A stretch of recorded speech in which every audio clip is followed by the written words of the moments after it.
Hello, everybody on Spaced Out Radio Land. How you doing? Damn it, I almost forgot where we were because I'm so excited that Cheryl Costa is here tonight.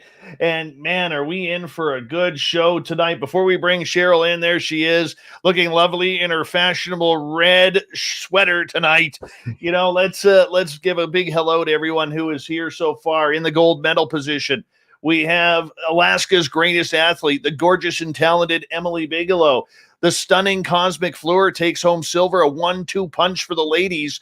And coming in bronze, we have Race Fan. All right, 416 Bitcoin and Watson, good to see you. Hey, SJ and Typical Watch, thanks for coming on in. Nicola, good to see you. Michael Lastuca, always a pleasure to have you here, my friend. Gary from P3 Productions. Hey, brother, how you doing tonight? Good to have you here. Paul John Tavares, still no Stanley Cup for you. Hey, Slim and Kings, how you doing, guys? Paul Sassy Sandra and Michael Smith are here, everyone. Jack Clark, how you doing, buddy? Good to see you. As we scroll on down here, let's see where I am here. Hi, Sean. Hi, Gorgeous Cat Chaser. How you doing? Steve Edmond, good to see you. And let's rock and roll here. Dirty Filth, how you doing, buddy? Jay Breezy, thanks for coming on in. And where are we here? Trying to find my place. Mama Susan, thanks for coming on in. The gorgeous and talented Kira is here. We really appreciate that. Jeffrey DeRuin, thank you for coming on in. Always a pleasure to have you here. Aussie Ange, how you doing, my lovely and talented Australian friend? She'll be signing autographs after the show. Line up to the right of the studio. To the right of the studio, if you don't mind.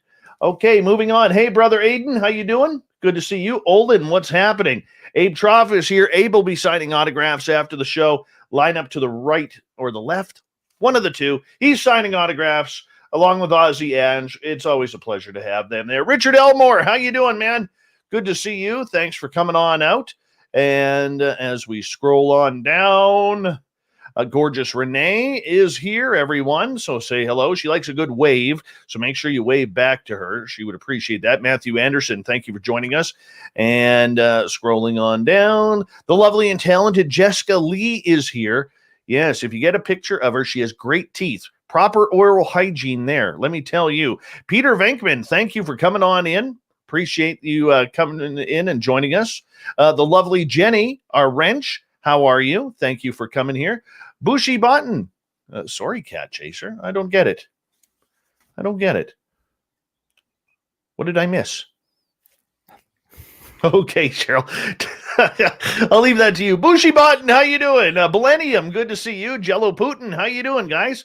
Let's scroll up now. Rich Hilke's here, everyone. Robert Two Crows. Hey, Gabe. How you doing? Moosehead. Malou, what is happening? Both of you.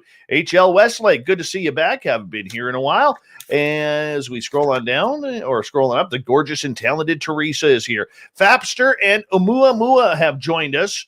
Yes, Oumuamua. Yes, you are alien. Mark Ellens, how you doing? Thanks for coming on in. Hey, Snakes on a UFO Snakester. What's happening? Good to see you back. The gorgeous and talented Rebel from Red Deer, DM. From Los Angeles, Marie S. Looking stellar as usual. Zach Martin, how you doing? Good to have you here, my friend. Kelly Lewis, thanks for coming on in. Murray F. kicking off the super chat tonight. Thank you so much, Murray. We really always appreciate your support. Thank you so much. How you been doing? I hope you had a good weekend, my friend. All right, moving on. Dickens Cedar, how you doing? Or Cider, one of the two. Welcome to our chat room. Thanks for coming. Madison Apt, looking lovely tonight. How you doing, buddy? Good to see you. Also looking lovely is John Gonzalez. Thank you for joining us. Uncle Dale and his Power Stasher here, everyone, which means if you're in Austin, Texas, and you run into Uncle Dale, make sure you touch his Power Stash for good luck. Steve Stockton from KPNL. How you doing, buddy? Good to have you back. And I think we're caught up there. And let's see, who am I missing here? Let's Brett Lewis is here, everyone, which means we can officially start the show. Hi, Silent Edge. How you doing? Good to have you here. And I think we are officially caught up. Officially. Greg Moyes, how you doing? Oob to Joe's Maine. You've got pickles, buddy. Cheryl Costa is our guest tonight. Fapster, thank you so much for that super chat, buddy. It's really appreciated. And the gorgeous Marie, thank you for the super chat as well. Should tell you the super chat is a great way to support what we do on a nightly basis here on Spaced Out Radio. Thank you so much for doing it. If you're new here, don't forget to hit that subscribe button, ring that bell, let us know that you're alive and that you are following what we do, because we are following what you do, and we really do appreciate it. Thank you so much for the love. We got Cheryl Costa coming up here in 5 seconds. Let's rock and roll, shall we?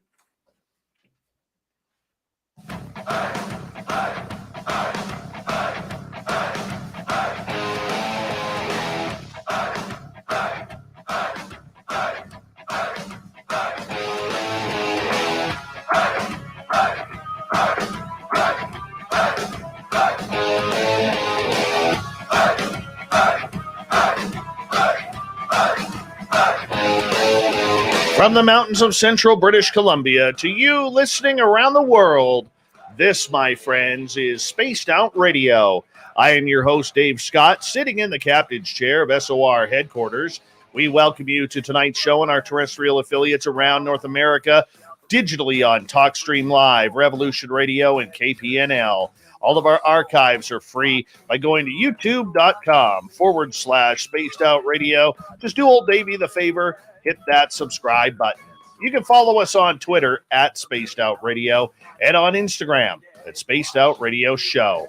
Our website is spacedoutradio.com, where we have a plethora of features for you, including rocking out to Bumblefoot and reading up on Captain Shirk's SOR Newswire. Tonight's show is brought to you by Chive Charities. Help make the world 10% happier by visiting Chive Charities today. You can find them on our website. Oh, we got a good one for you tonight. Cheryl Costa is literally one of the best out there right now when it comes to anything researching UFOs. She's located in upstate New York. She first saw her first UFO at the age of 12. She's a military veteran. She's a retired information security professional from the aerospace industry, and Cheryl's been a speaker at the International UFO Congress, as well as MUFON Symposiums and conferences all over North America. And she is so good. In 2018, she won Researcher of the Year by the IUFOC, an accomplishment that not very many have ever won. And we are so proud that she is a friend of Spaced Out Radio.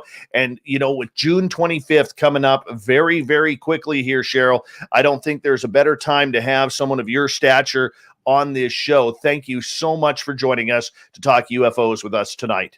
Hey, it's the right season to do this. We've been waiting for this for a long time. Before we get into that, and we're going to go real heavy into UFOs tonight, I want to ask you point blank, you know, because I ask everybody, you have been doing this for a long time, almost 40 years. And, you know, for someone to put that much time, energy into it, you and your lovely wife have been at the forefront of statistics and studies and everything. Why have you put in the energy for so long into this very highly controversial subject? You know, it's Mulder on X-Files used to say the truth is out there. Okay. Well, as a journalist, I wanted to get the truth out to where people can see it, you know, and that's why I wrote a column for 7 years. And research we do now is just a different way of presenting this stuff and saying, hey, here it is. I spent a great deal of time today reaching out to university professors saying, you're being told about 120 things by the Navy. I got 167,000 things, you know, let's talk about this. You know, of course I get crickets, but you know, I try. For you, as someone who has seen this subject go from the deepest, darkest pits of conspiracy and laughter to mainstream stories and front page headlines, you know, what do you think about what's going on right now with everything? The mainstream stories have been great. Okay. I mean, I think the thing that was like the major thing for me a couple of weeks ago was 60 Minutes. You know, Grant Cameron called me up a couple of days before. We're going to have a panel next Sunday night, right after 60 Minutes, you know? And I said, yeah, so I was going to be part of that. And I watched it and I said, wow, they're one of the conservative bastions of this stuff, and I was excited about it. But I gotta put a little water on this thing, so you know. It seems to be doing very well at the national levels, but there's two problems. Problem one is the local level people still don't want to talk to you. Okay. I have reached out to probably 24 news institutions in upstate New York and nothing. Well, one guy did come back and said, I'll think about it. Okay. But nothing. They're not, they'll let everybody else stick their neck out up there. That's one thing. The other thing that I'm concerned about is it's being dominated by Navy pilots and retired guys from the intelligence community, spooks, as we used to call ourselves. And I'm going, come on, guys.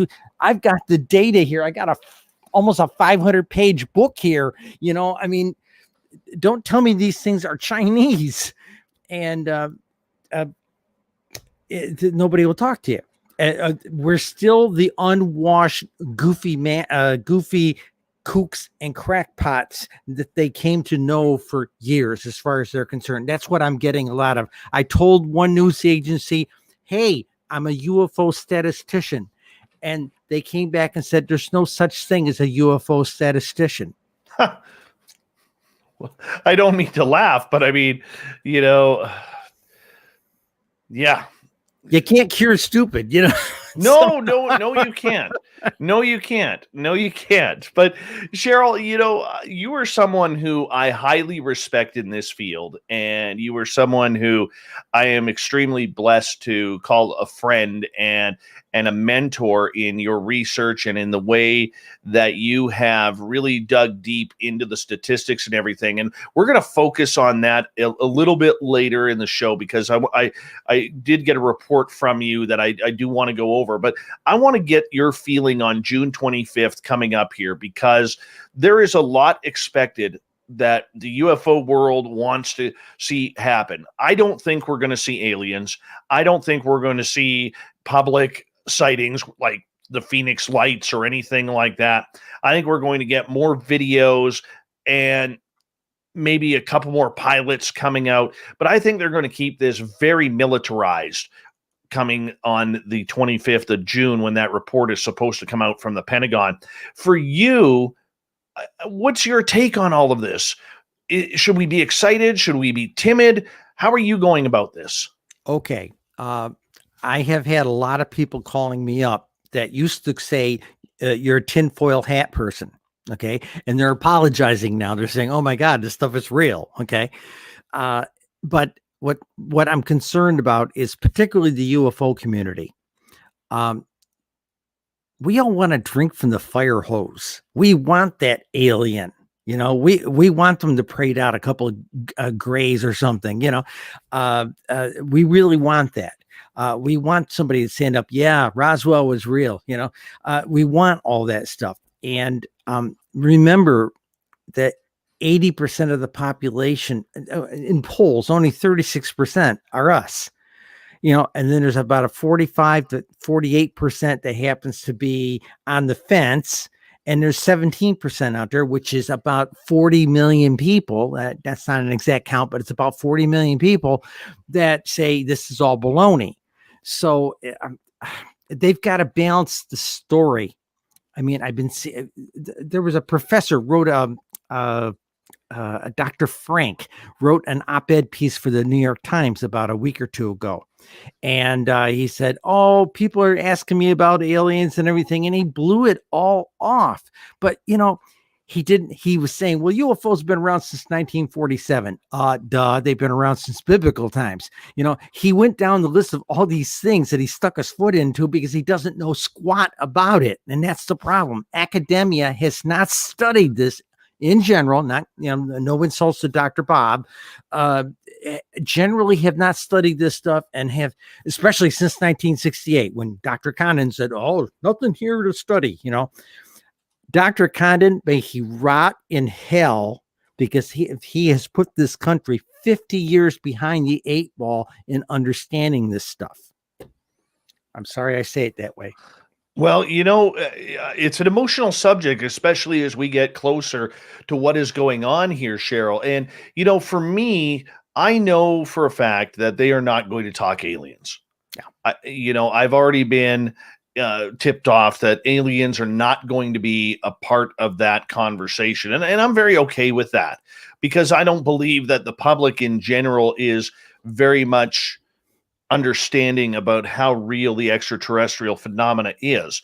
That being said, what do you see coming out on June 25th?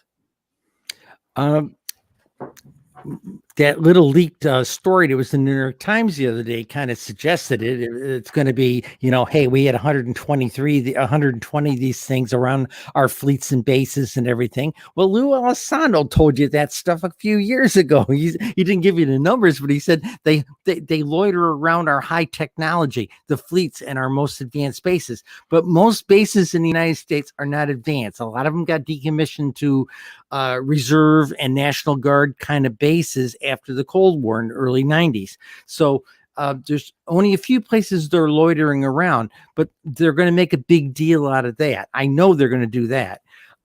They might come clean with some more material. Former not defense secretary, but defense intelligence guy, Radcliffe, he came out recently. He was on Fox about a month ago, and he said that they were working very hard to declassify this stuff. Well, declassifying stuff is a process, and it's difficult, and it's time consuming. Okay. You just don't have some lead officer come in there and put a red mark across it and say it's declassified now. It doesn't work like that.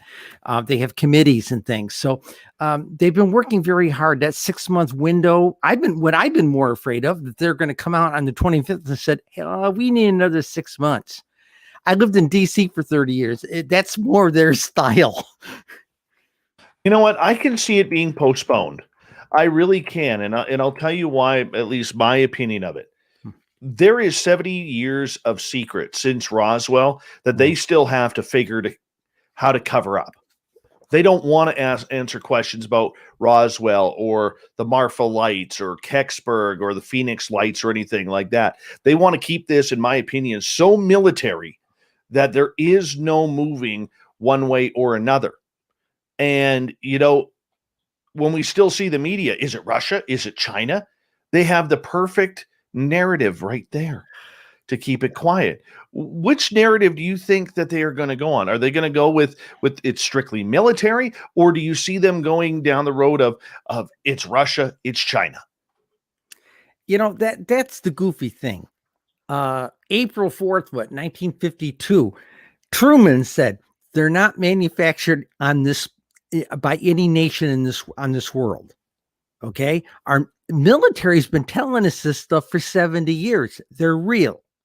Okay. But nobody pays attention. I guess they're expecting it to come out from somebody, a high figurehead. It's always some general or somebody who tells you this stuff, an astronaut or something. But most people don't hear it. The thing I'm worried about is the way they look at it with Russia and China.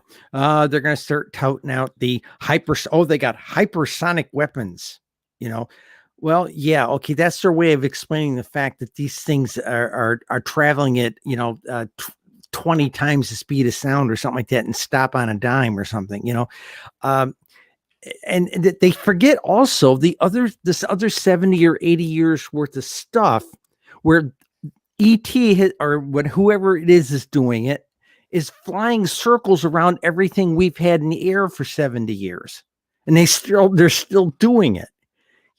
So for them to sit there and say, and I criticize Lou Alessandro on this point, he's saying, maybe somebody has leapfrogged the next generation of aerospace technology.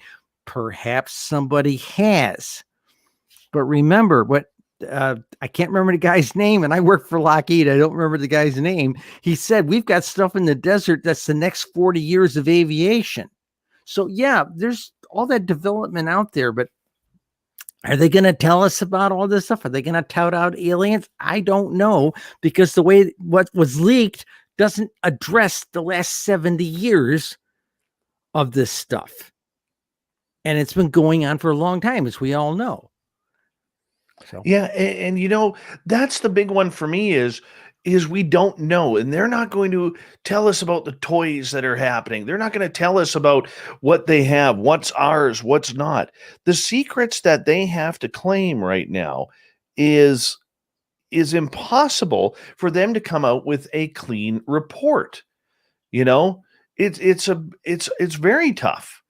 How are they supposed to do that and maintain a level of secrecy along with, you know, what they call national security?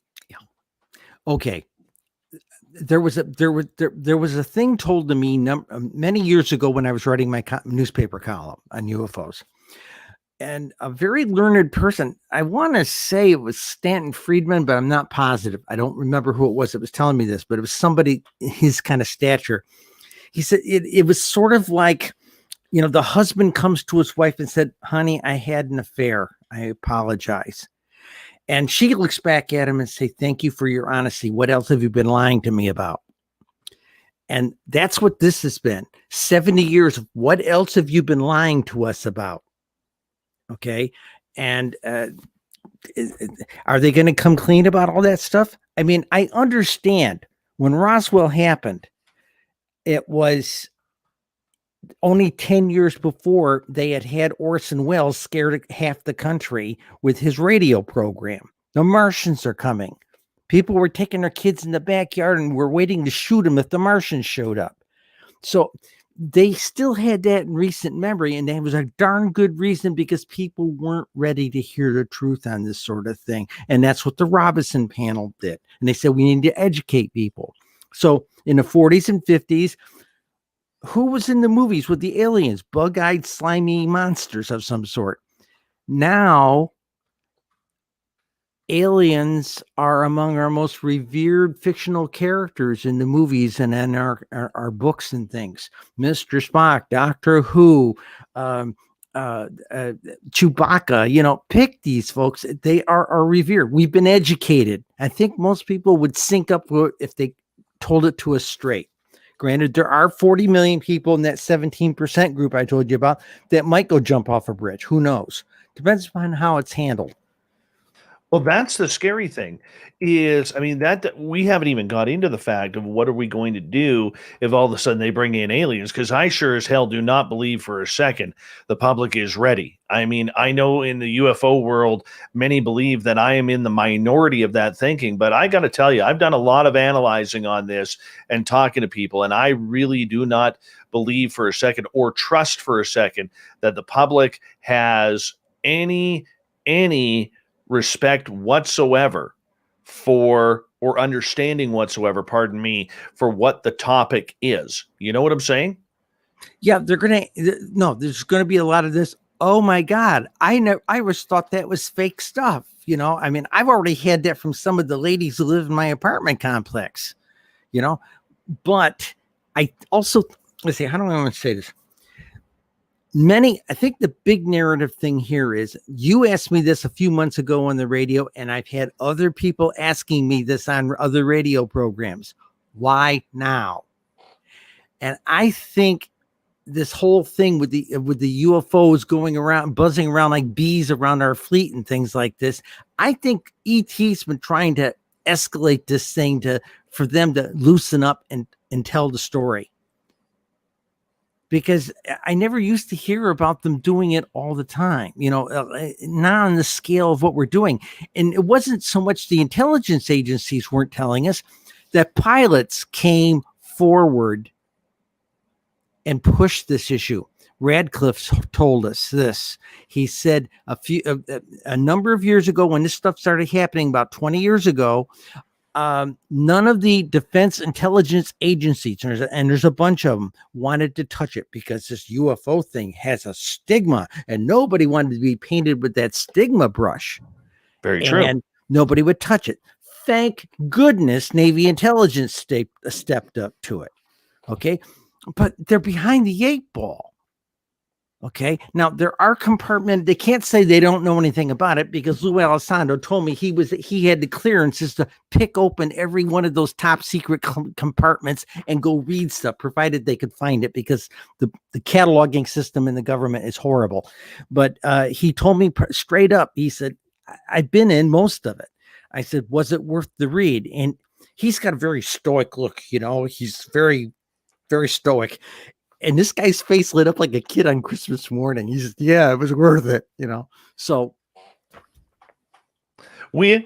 excuse me, we have 3.5 minutes before we got to go to break here at the bottom of the hour. Cheryl Costa is our guest. And man, this half hour's gone by in the blink of an eye. Cheryl, we are hearing so many people talking about this. Ex-presidents like Barack Obama. We're hearing, ex-senators, ex-congressmen, and current talking all about this. This is completely political now in what is going on. And I'm very curious for you, is this a good thing that the politicians are talking about it? Because they are talking about a lot of fear. They're talking about a lot of information. But the weird part about it is, Cheryl, they're all saying everything like it's on a script. They're telling us about the propulsion, the speed, breaking the speed of sound with no sonic booms, the dropping from 80,000 feet to 50 feet above sea level in under a second. Everybody is saying the exact same thing. So I'm curious, what do you think about this? Is it all propaganda? Yes and no. Okay, yes and no. I think everybody is picking up the same script because they are positioning themselves to be part of it. It's the biggest game in town right now. Okay, for them. I know that. I mean, when I started seeing the people who are on the congressional security, the security panel for this for the Congress, coming out and doing short news pieces about, yes, we really got to look into this. I'm going, what? This something's really got their goat on this thing. Now, either they're trying to peddle a whole new spending program for another arms race for hypersonic weapons and all this, new types of aircraft or something, or something else has happened. And it goes back to that question you said, why now? I'm telling you, I really do believe, as we go to break here in about 90 seconds, Cheryl, I believe we have been contacted. I believe a date has been set by the extraterrestrials themselves, wherever they are coming from, and they have given us no choice, because this is a story, and this is where I want our listeners to believe. And I could be completely wrong. However, I want people, and we could talk about this when we get back from the break, I want people to understand the United States government over the last 70 years has sent people to mental institutions about this, aka James Forrestal. They have killed people, allegedly. They have caused people to lose their jobs. People who have had contact have gone crazy, haywire, cannot keep a job. Okay, they can't keep their friends. Their family thinks they're lunatics. They've wandered out on the streets. Weird things have happened. And now all of a sudden, trust us. Trust us. We know the answers. We're just as shocked as you are. How can you be shocked after 70 plus years? 70 plus years. It's impossible, in my opinion, Cheryl. And I want to get your response to this when we come back from the break, because there's no point in you answering now with only a few seconds to go. But I think it's an important topic that we talk about coming up here, because, look, for our listeners who listen every night, this may be getting to sound a little ad nauseum, but I told you, we're going heavy on UFOs right through June 25th here, because we have to. This is the subject. And we're going to get into the UFO Sightings Desk Reference by Cheryl Costa, our wonderful guest tonight on Spaced Out Radio. We'll be back with more of the Mighty SOR right after this.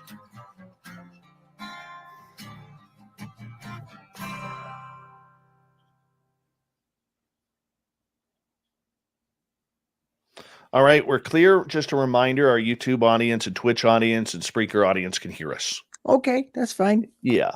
I won't put out my ATM PIN number or anything. I don't blame you. Big thank you to Madison for the super chat. Thank you so much. Let's see who else has joined us since then. And let's see here. Brian Bowden, welcome back to the show. And I know you're probably going to do a podcast on this. That'll be number, 4,286 running simultaneously. Ross Lambda, welcome back, buddy. Disciple Will, good to see you. Usagi, how are you? Good to have you back here. Thank you so much for coming on in. And you know what? Let's go. John Hudson, how you got your Stetson on tonight, John? Just curious. Let me know. 150 watching already. Welcome, guys. Everyone to Spaced Out Radio. We appreciate it. Prairie Fire, how you doing? Been a while since we had you in the chat room. Thank you for joining us again. And I think we are caught up. Right now. That's good. Dave, we do also need to put a plug in for Contact in the Desert. Absolutely. I'll be mentioning that. There. I know. I'm very excited. The gorgeous and talented pride of Brandon, Manitoba. Manitoba Becky is here, everyone. So give her a wave if you don't mind. And Simply Coco is here. Yes, she is our own master of wine tasters. Simply Coco, please put in the chat room what we are tasting tonight for the show. We'd appreciate that. Much love to you. We haven't seen you in a few days, so it's good to see you back. And I think we're caught up. Now. I got nothing more. That's okay. I meant to tell you, I love that picture you put up about a month ago where it was 85 degrees one day and it was snowing the next. I know. It was so. Simply Coco is on Merlot tonight, everyone. Merlot. Very nice. Thank you, Simply Coco, for the update. This is why we love her around here. We always get a wine update. Always. Yeah, that was weird because like the day before it was like 84 degrees here, Fahrenheit. And the next day it was like 32 degrees and snowing. And I was like, you got to be kidding me right now. Like, come on. Even today was chilly out there as well. And it was, I don't like it. Don't like when that happens.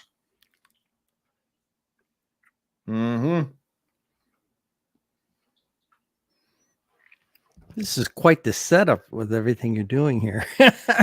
Where in my studio? Yeah, with the different streams here, the YouTube stream and all this stuff. This is great. Yeah, no, it's awesome. And that's why I got a jacket on tonight. I'm cold, but I do have my Spaced Out Radio You Got Aliens t-shirt on. There you go. There'll be a new version of that coming out when our new store opens up, when our new website launches. So we're hopefully going to be launching our new website within the next week to two. Yeah. I know I've said that before, but the guys who are helping build it are filming a documentary right now. What sucks is everybody in the U.S. seems to be going to UFO conferences. And here I am stuck up here. I feel stuck, honestly. It's driving me nuts. Absolutely nuts. Have they opened up the borders yet? No. I didn't think so. One second here. Hi, John Gonzalez, or hey, Chris Moe in Austria. Full Circle, Florida. Can we get moving here? We will get moving here in a couple of seconds. So that tells me you're not very familiar with what we do. And so I'll quickly explain.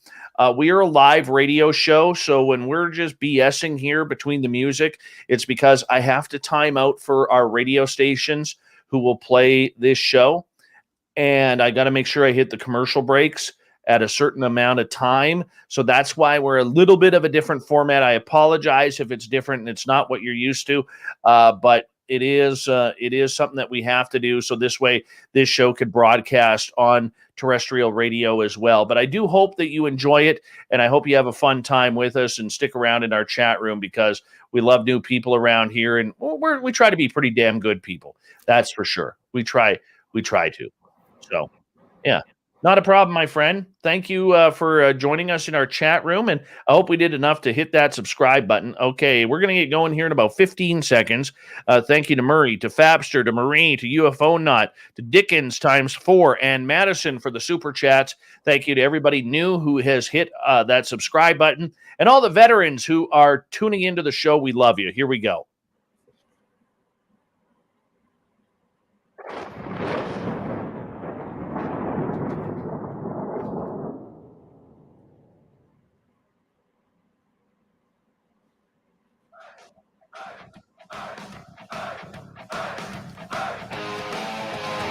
Second half hour of Spaced Out Radio is now underway.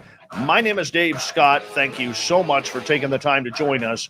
Really do appreciate earning your listening ears. Want to remind you that if you miss portions of this show or others, check out our free archives by going to youtube.com/Spaced Out Radio. Just do me the favor, hit that subscribe button. Our website is spacedoutradio.com, where we have a plethora of features for you, including rocking out to Bumblefoot and reading up on Captain Shirk's SOR Newswire. Follow us on Twitter at Spaced Out Radio and on Instagram at Spaced Out Radio Show. We continue on talking UFOs tonight. Our big guest is one of the best in the UFO world right now when it comes to research. Cheryl Costa is with us. And Cheryl, right before the break, we were talking about why now? And this is an important question that many people are not reading between the lines on this topic about why we are not actually going through with explaining why now. Why after 70 years are we talking about this? I know you have important points that you want to make on this. Okay. All right. The big one right now, the way I look at it, I think we hit we're very close to hitting our ecological tipping point. And ET has been telling experiencers, go look at the book Beyond UFOs by the Edgar Mitchell Foundation, Ray Hernandez's folks. It's 4,400 of them experiencers, and he kept coming back and saying, hey, they told us to take care of our planet. And I think Linda and I sat down and had a really long talk about this, and she worked in the environmental field for over 15 years. Okay, she was the head librarian at the Environmental Protection Agency's Toxicology Library, sharp on this topic matter. And we got talking at length, and one of the things, I asked her, why now? And she says, maybe we've hit our tipping point and ET's like rattling the chain. And I'm beginning to think that might be the issue. Let's talk about what if we got contacted by a species and says, we're going to be here on, and I'm making up a date, August 1st, 2042. That's 21 years away. Do we not have to start the preparation of that now? Because the way I look at it, okay, you have a bunch of politicians who've never believed this. Who control a lot of money. You have the military who's covered it up. You have over 4.5 billion people on this planet that believe anything that's coming down from space or wherever is going to be the kickoff to Armageddon, which is biblical prophecy.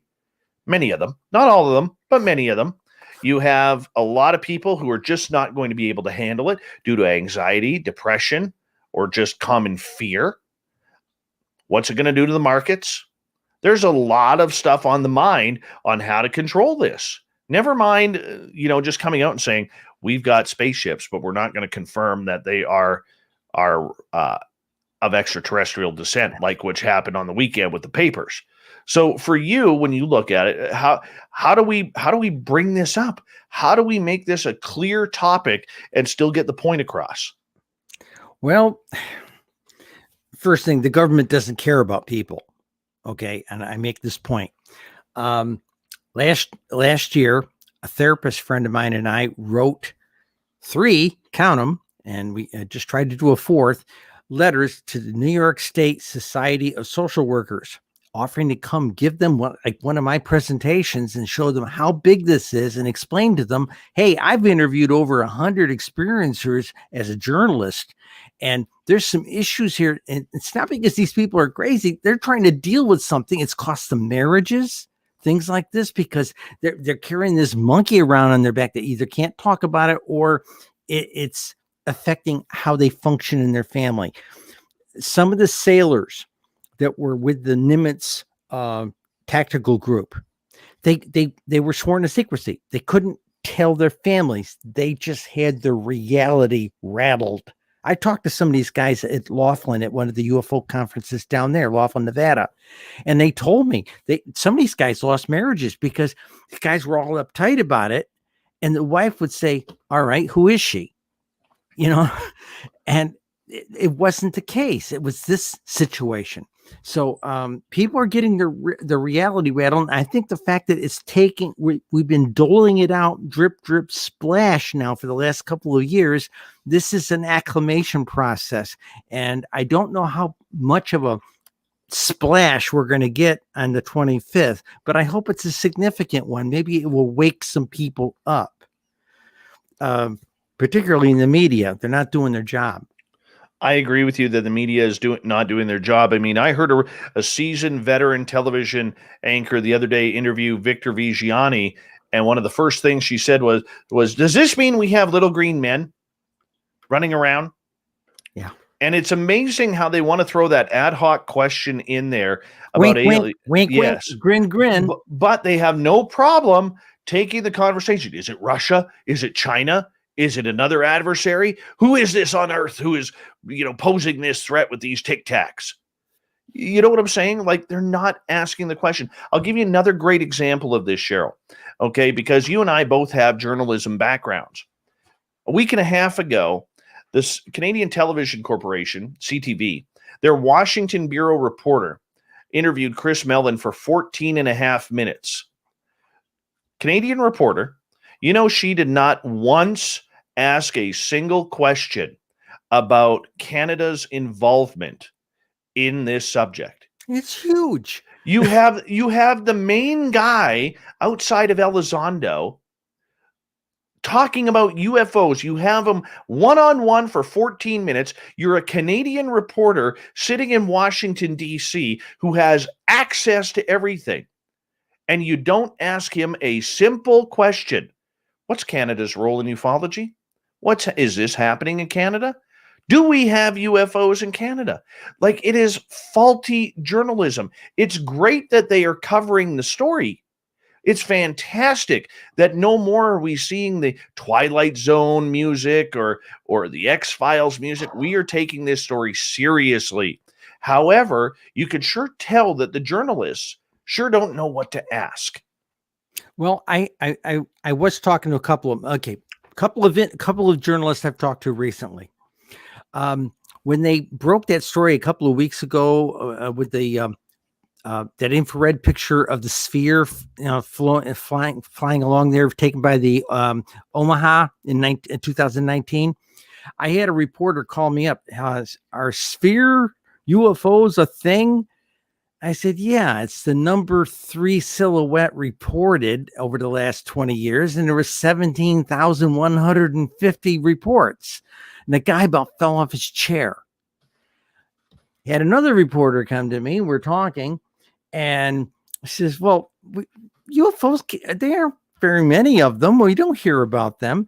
I said, last 20 years, I've had 3,125 counties report these things, totaling some 20,840 municipalities. You think they're rare, And the guy just sat there and looked at me. It was like trying to explain it to a goldfish. I've got an aquarium here, and I could tell them about it and get the same reaction. So how do we get those journalists to start asking questions, proper questions? They haven't done their homework. They haven't, I've gone to other newspapers up here and said, would you like me to report this for you? Would you like somebody who knows what they're talking about there? Oh no, we got this covered. We can look it up at the National UFO Reporting Center. That doesn't tell me they understand all this stuff. That just tells me they're just going to look up some numbers. That's the problem. There's not a lot of journalists anymore that are anywhere near versed and being able to talk about it. Back with December 17th, back in 2017, I watched some of the morning shows, and there was this one panel. It was on, believe it was on CNN. They had about 8 people in this semicircle on this particular morning show, and they brought this topic matter up. And as they went around the little semicircle of these other reporters, you were getting action. Well, I think maybe if there is life, it's somewhere else, and it's probably microbial life, and they're just, and it was giggle, wink, wink again. And even CBS, there's a morning show. It's called Sunday Morning on CBS. The same day as the 60 Minutes piece, they did a piece on Sunday Morning, and it was giggle, wink, wink, and they were showing clips from Star Wars and all that kind of thing. And I was going, what are they doing? Doesn't the left hand talk to the right hand in that organization? And so they've got to come a long ways with this stuff. And frankly, I don't think any of them have had enough of a kick in the teeth of a knowledge thing with it to say, wow, maybe I really do need to start reporting this stuff. Maybe that's what it is. I don't know. I know the editors I've talked to said, I'm not going to go out on a limb on this thing. I still think it's kooks and crackpots. That's a quote. But the funny part about it is they're the ones who are going to have the egg on their face. Oh, yeah. But I mean, that's all. But on the flip side, that also plays right into the narrative of the government's hands. Oh, yeah.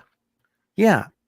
Remember, okay, this is a woo-woo side of this thing, okay? Yeah. Remember for years we were told, Werner von Braun or somebody told us, oh, they're going to orchestrate a fake invasion someday.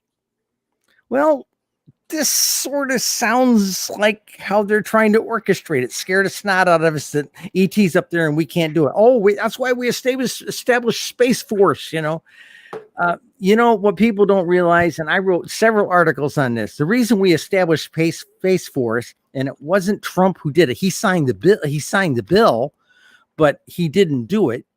There were congressmen doing it, working on it 5 years before we ever heard about it. Okay. And the deal was, we've got a lot of commercial hardware up there in space, and there is a threat from Russian and Chinese hunter-killer satellites that could take out some of our commercial hardware. In fact, a terrorist organization with a rocket capable of going up high enough with a nuclear warhead could cause an EMP, and it would sterilize a whole bunch of our communication satellites. And within 10 to 20 minutes, we would be in the 19th century in this country as far as connectivity is concerned. People don't get that, You know what? I want to get to a question here, and normally I don't take questions until hour number 2, but UFO Not has a point here. The why now is still the mystery, and why Corbell, as in Jeremy Corbell, is everywhere. And I just wanted to address this, and Cheryl, get your point. Okay, since before 2017, when the New York Times article came out, there has always been a layout on who would break the stories. So whoever they are, there is a group that is controlling this entire narrative that is never really talked about. All right. It could, we can assume it includes Robert Bigelow. We can assume it includes Harry Reid. We can assume it includes John Alexander and others who've been on this topic in the Black Projects portion of this subject. All right. So it all started with George Knapp, and that goes back to 1989, whether you believe the story or not, of Bob Lazar. That's where it started. It also started when Robert Bigelow started a company with Bob Lazar. And then we fast forward, because we went on that journey for about 30 years. And then we fast forward to 2017, where I know for a fact that there were reporters like George Knapp who had the New York Times story months before, but they were not allowed to report it because those above wanted to make sure that this story got into the New York Times. So they gave the lead story to Leslie Kean and Pulitzer Prize winner Ralph Blumenthal. And they said, it's your turn to run with it. And then from there, all of a sudden we see people like Tom DeLonge comes out, okay, and he makes a fool out of himself on the Joe Rogan podcast. TTSA pulls him out and shoves Luis Elizondo and Chris Mellon right in front of the cameras because they couldn't trust Tom. From there, it becomes Tim McMillan, because Tim McMillan starts breaking everything and everybody's throwing their hands up. Where did this former cop turned journalist come out of nowhere, and he's breaking all of these major stories? And then it went back to George Knapp, and then it went back to Leslie Kean and Ralph Blumenthal for their second major article. And it just kind of filtered through until it was Jeremy Corbell's turn, who happens to be the underling of George Knapp. Now, I know people who I have talked to who are very much in the know, way more in the know than I am. They are really, really pissed off that Jeremy Corbell is getting all of these videos and that Jeremy's name has been chosen. Because that's the way we got to look at it. He's been chosen to do this. And Cheryl, I see you're kind of in agreement with everything I've said so far. Okay, so because of his ties to George Knapp, and George Knapp is the leader of all of this. And I'm not I'm not insulting Mr. Knapp, because I think he is a wonderful professional. He is a reporter, and he's paid his dues on this story for 30 plus years. And I think we can agree with that. But there is a narrative on whom they are allowing to bring out these videos and this news, Cheryl. Would you agree with that? I would. I've had a similar conversation with Steve Bassett a long time ago about this. He's our lobbyist in DC. And he flat told me there is a community of people who want this out. They said it's a secret that has been kept too long, and it needs to be out. And they were just trying to find a time was right. They ended up sitting. Hillary didn't win. That they had a big plan to do that, so they had to sit on it for 4 years. But boy, change administrations. Notice how fast this started rolling again. But it was also, but here's the thing though, whether or not you like Trump or hate Trump, and I hate to bring politics into this, the media ball really got rolling with Trump. But here's the weird part. Obama deflected it because, and this is what gets me about American media, because we've literally caught President Obama lying on this subject. We've caught him.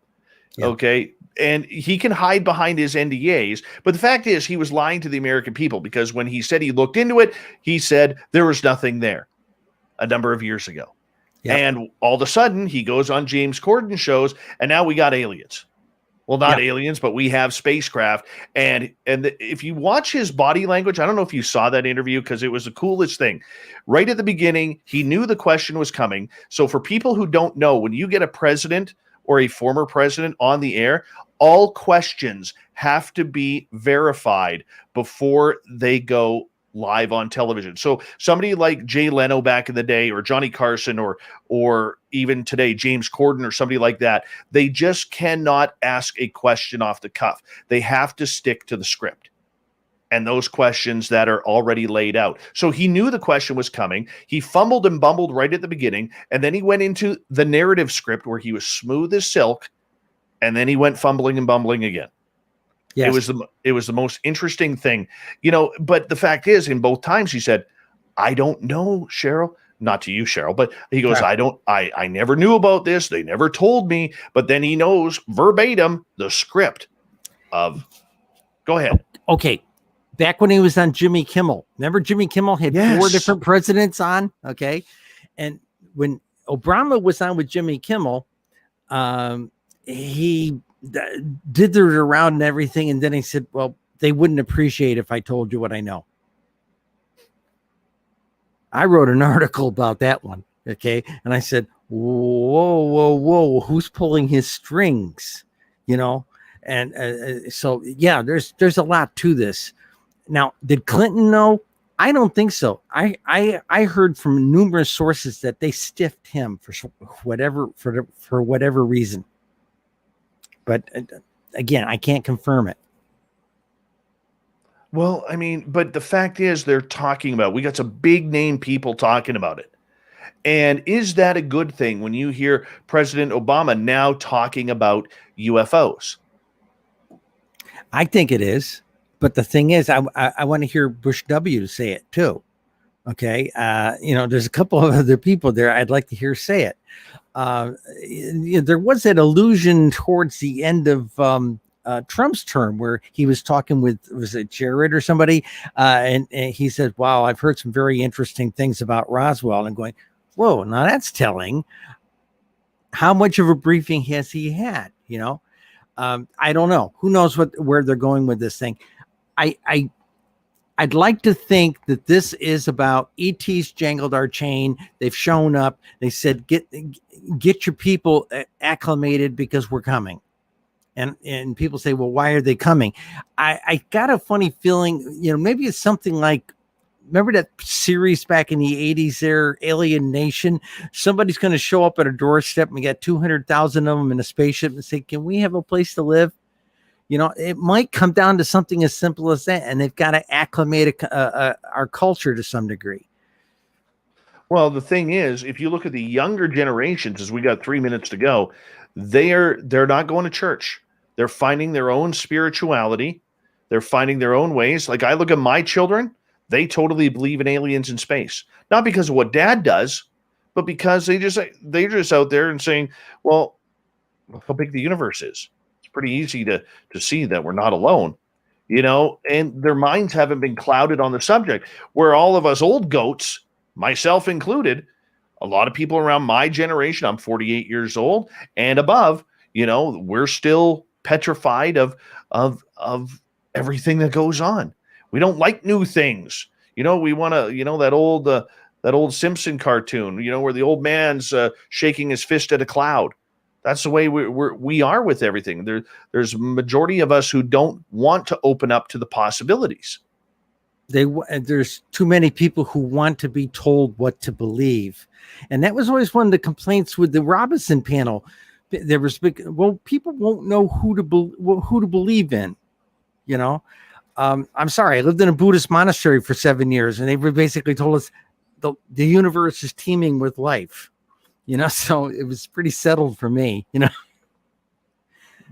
Very settled, very settled. So for you, how do we believe anything that's coming out? Whether it's from Lou Elizondo, who I do believe is being truthful as he can.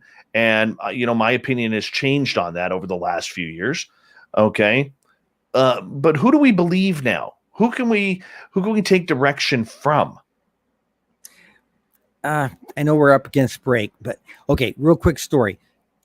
2017 MUFON conference, Cherry Hill, New Jersey.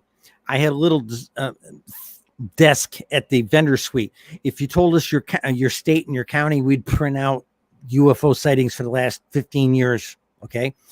And Lou and I were having a cup of coffee, and I told him at that time, the UFO sightings were going in the toilet. Everybody knew it. Okay. Pete Davenport was complaining, my God, where have all the sightings gone? Right. And I looked at him and I were talking about that. And I said, well, actually there's 4 shapes that are on the increase. He said, what? And I printed it out for him. I said, this one shape, when it shows up, these other 3 shapes show up with it in higher frequencies, kind of like their support craft. He said, can I keep this? And he folds it up and puts it in his internal pocket. And he has that real stoic, troubled look on his face. So yeah, maybe somebody's coming, and maybe that's what part of this is. I never got an explanation from him why he was so troubled. Well, we're going to get into a beautiful statistics that you have put up, a summary briefing on UFO sighting reports in the USA 2001 to 2020. And Cheryl Costa, you can be found at Contact in the Desert the same weekend this report comes out, as we will be part of a virtual conference there that they are doing. Man, I wish it was live. I really do wish it was live. But Contact in the Desert, go to contactinthedesert.com. Make sure you want to check that on out. They are part sponsor of tonight's show. So we'll be back with Cheryl Costa and this great report. We're going to break it all down. We're going to take your questions as well. If you are in the chat room or wherever you're hanging out, Twitter, StreamYard, Twitch, wherever. Cheryl Costa, hour 2 next.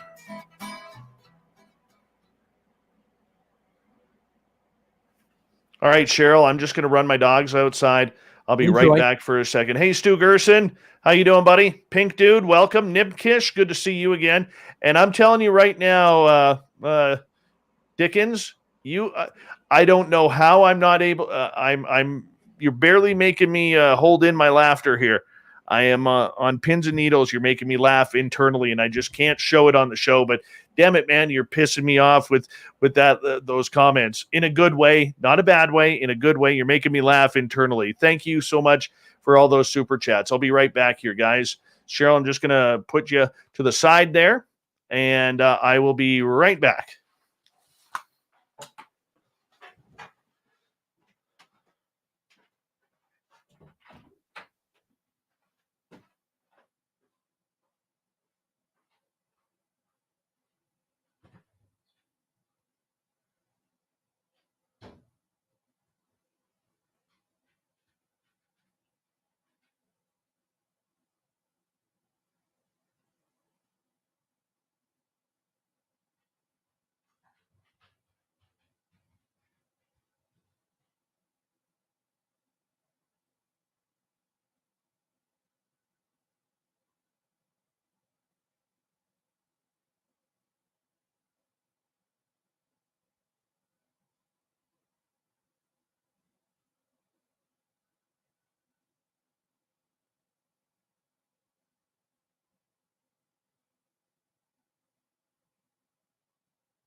All right, I am back, and I'm throwing stuff all over the place, and lost Cheryl. Where did Cheryl go? Oh.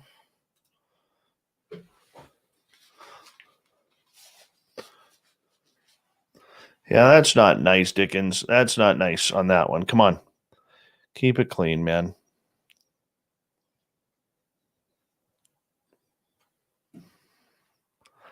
I got to read some of these before I put them up. Randy Spurl, how you doing?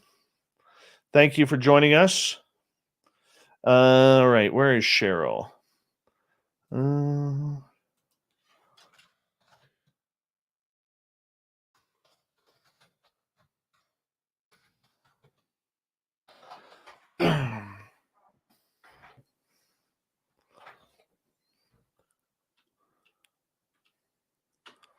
Northern UFOs, how you doing?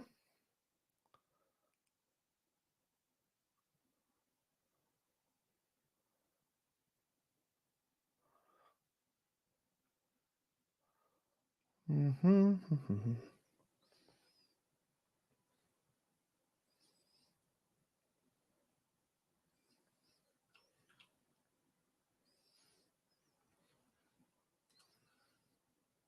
There she is. Okay, I had a problem here. Oh, no problem. We got about a minute away. I want to say thank you so much to Dickens, Madison, and UFO Not, Marie, Fapster, and Murray for the awesome super chats. Really do appreciate everything. Hi, Nikki. How you doing? Go Habs, go. We'll give that one there. Thank you to all of our new subscribers of the show. Really do appreciate it. And thank you to all the veterans who are listening to this show and all of our regulars who are in the chat rooms tonight. Whatever chat room or Twitter you may be on, we appreciate you coming on in. And we're going to get going here in about 5 seconds, so stay tuned.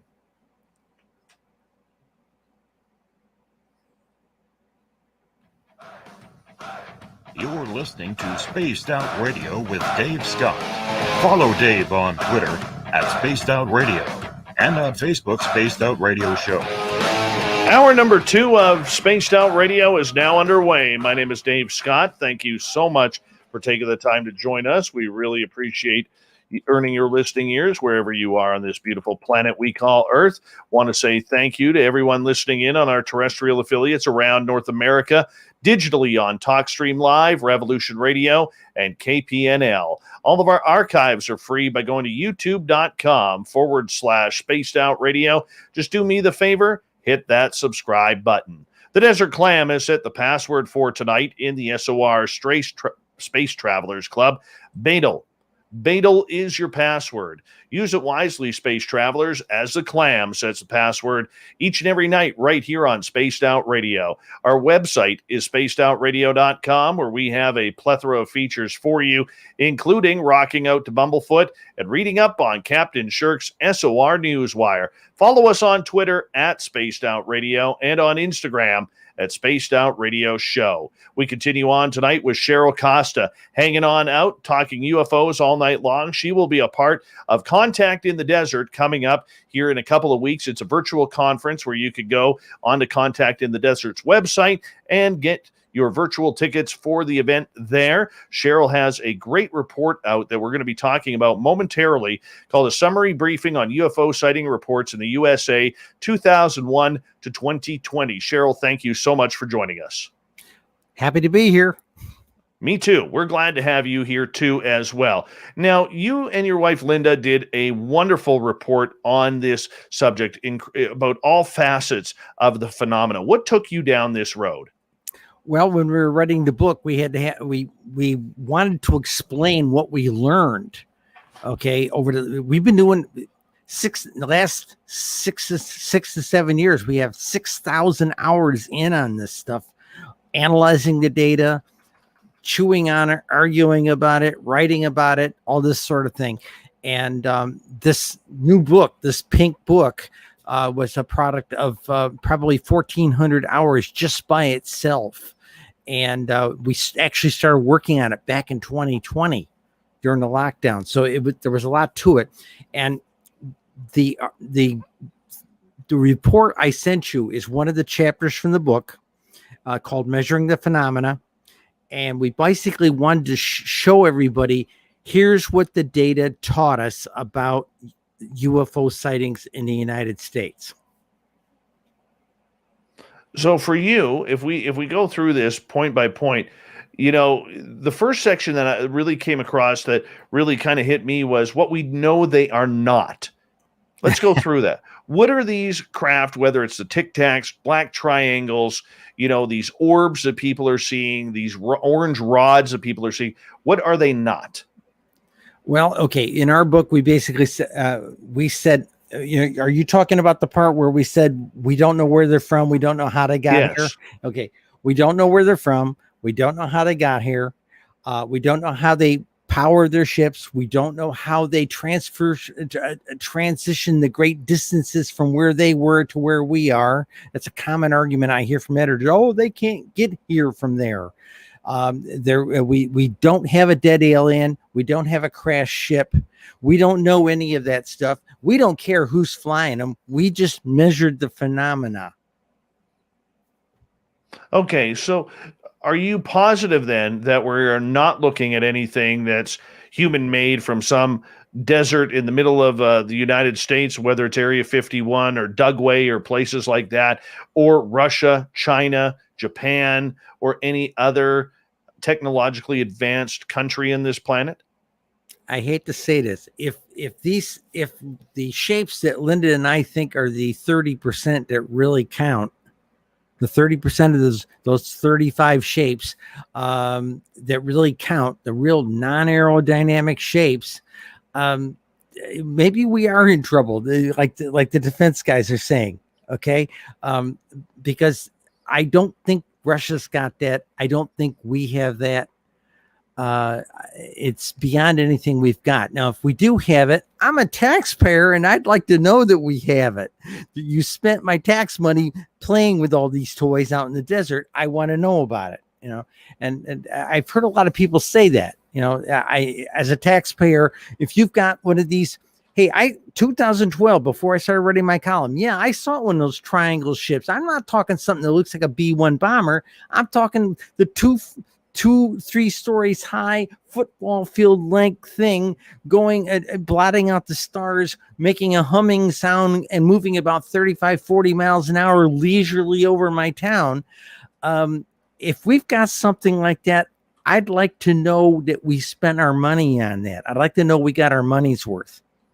Very true.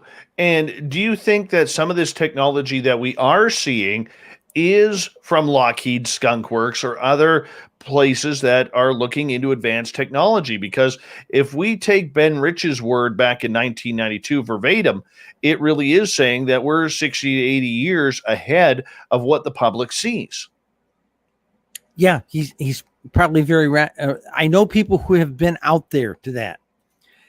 Can't go into detail, but they've got stuff out there in the desert that literally is very advanced aircraft technology. Fantastic stuff, dreamland kind of stuff. But does it represent these Tic Tacs? Does it represent the triangles? Does it represent the teardrop shapes, the oval shapes, the half-mile wide Saturn ships? You know, I don't think so. Okay, so if it's not from us, where do you think it's coming from? Because this is another big debate that Luis Elizondo and Chris Mellon and others have been talking about. We don't know if it's coming from space. We don't know if it's coming from inner Earth or the oceans. We don't know if it's coming from the future in time traveling back to our time. Or interdimensionals. Or interdimensionals. Okay, I covered that in one of my presentations in 2019. I listed all those topic matters: intergalactic, interstellar, all that stuff, and it said all of the above. Right now, we can't throw anything out because we don't know. All of these things are a possibility, but some of the best people we've talked to in the UFO community, I'm talking to really smart guys. They're really learning. They're really leaning on this interdimensional stuff, and I'm beginning to think that as well. Back in the 30s, Einstein was dealing with something, and he made some comments in some of his writings. Electromagnetic, and he made a comment. It seems that the universe is more delicate than I thought, and I'm wondering if he opened a portal.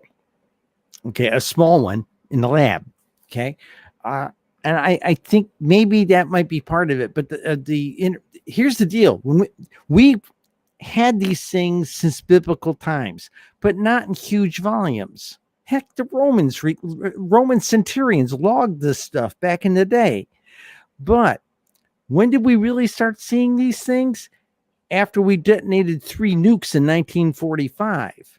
Now, the argument is, those nukes caused ramifications interdimensionally for a long ways. We did damage. We have no idea the damage we did. That's what I've been told. Okay. So whoever's in the interdimensional stuff, and subdimensions and all this sort of thing, subspace, whatever you want to call it. They've got a bone to pick with us, because we may have blown a hole out in the desert. We don't know what we did to their world. And that's for interdimensional. Yeah. Right. All right. Let's get to a question from Full Circle, Florida. Brand new listener to the show here. Question for Cheryl. What do you think of Dr. Stephen Greer as a disclosure advocate?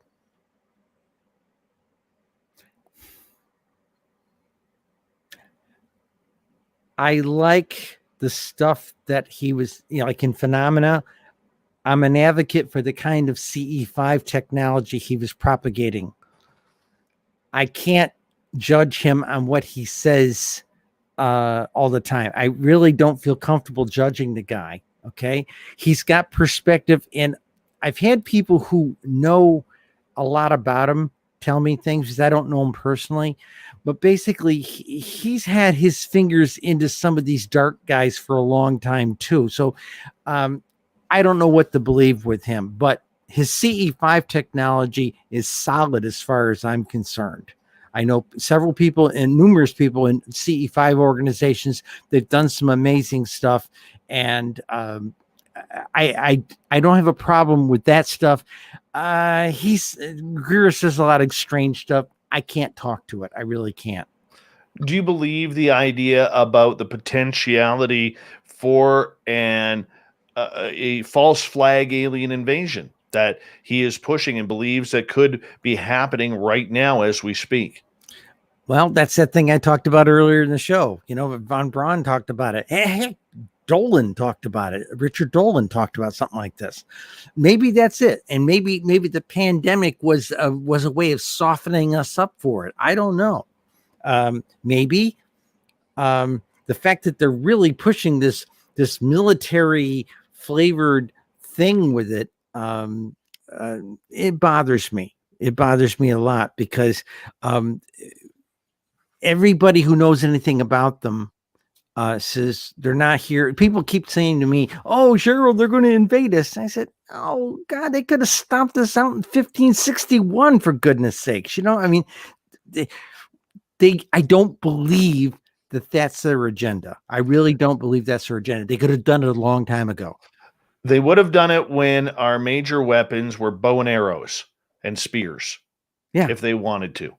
Yeah, and they were shutting down our nukes out in Montana back in the 60s and 70s. And oh, by the way, the Air Force neglected to tell Dr. Condon they were shutting down our nukes before he released his little paper in 1968. Funny little thing about that. What else you been lying to us about? All right, well, this leads to Doris's question. Do you think our government will use a hologram on us to scare us into submission? I don't think we got that technology. Not on the scale that people think. No, I don't think we have that technology. That's one big hologram. That's one big hologram. That's a lot of energy. That's a lot of technology to do stuff. I used to work in theater lighting, and that's a lot of technology. I don't think so. I think that's that goes right along the same thing as the Jewish space lasers. I don't think the technology's out there for it. All right. You know what? I would agree with you on that. I'm not buying the false flag. I am not buying the false flag whatsoever. And I'm just not getting into it. You know what? Let's move on here, because you have gathered a bunch of sightings and reports for the last number of years that you have put together with your wife, Linda, in regards to this beautiful, beautiful report that you put into your latest book. So I'm curious, how did you gather all of these statistics that are out there?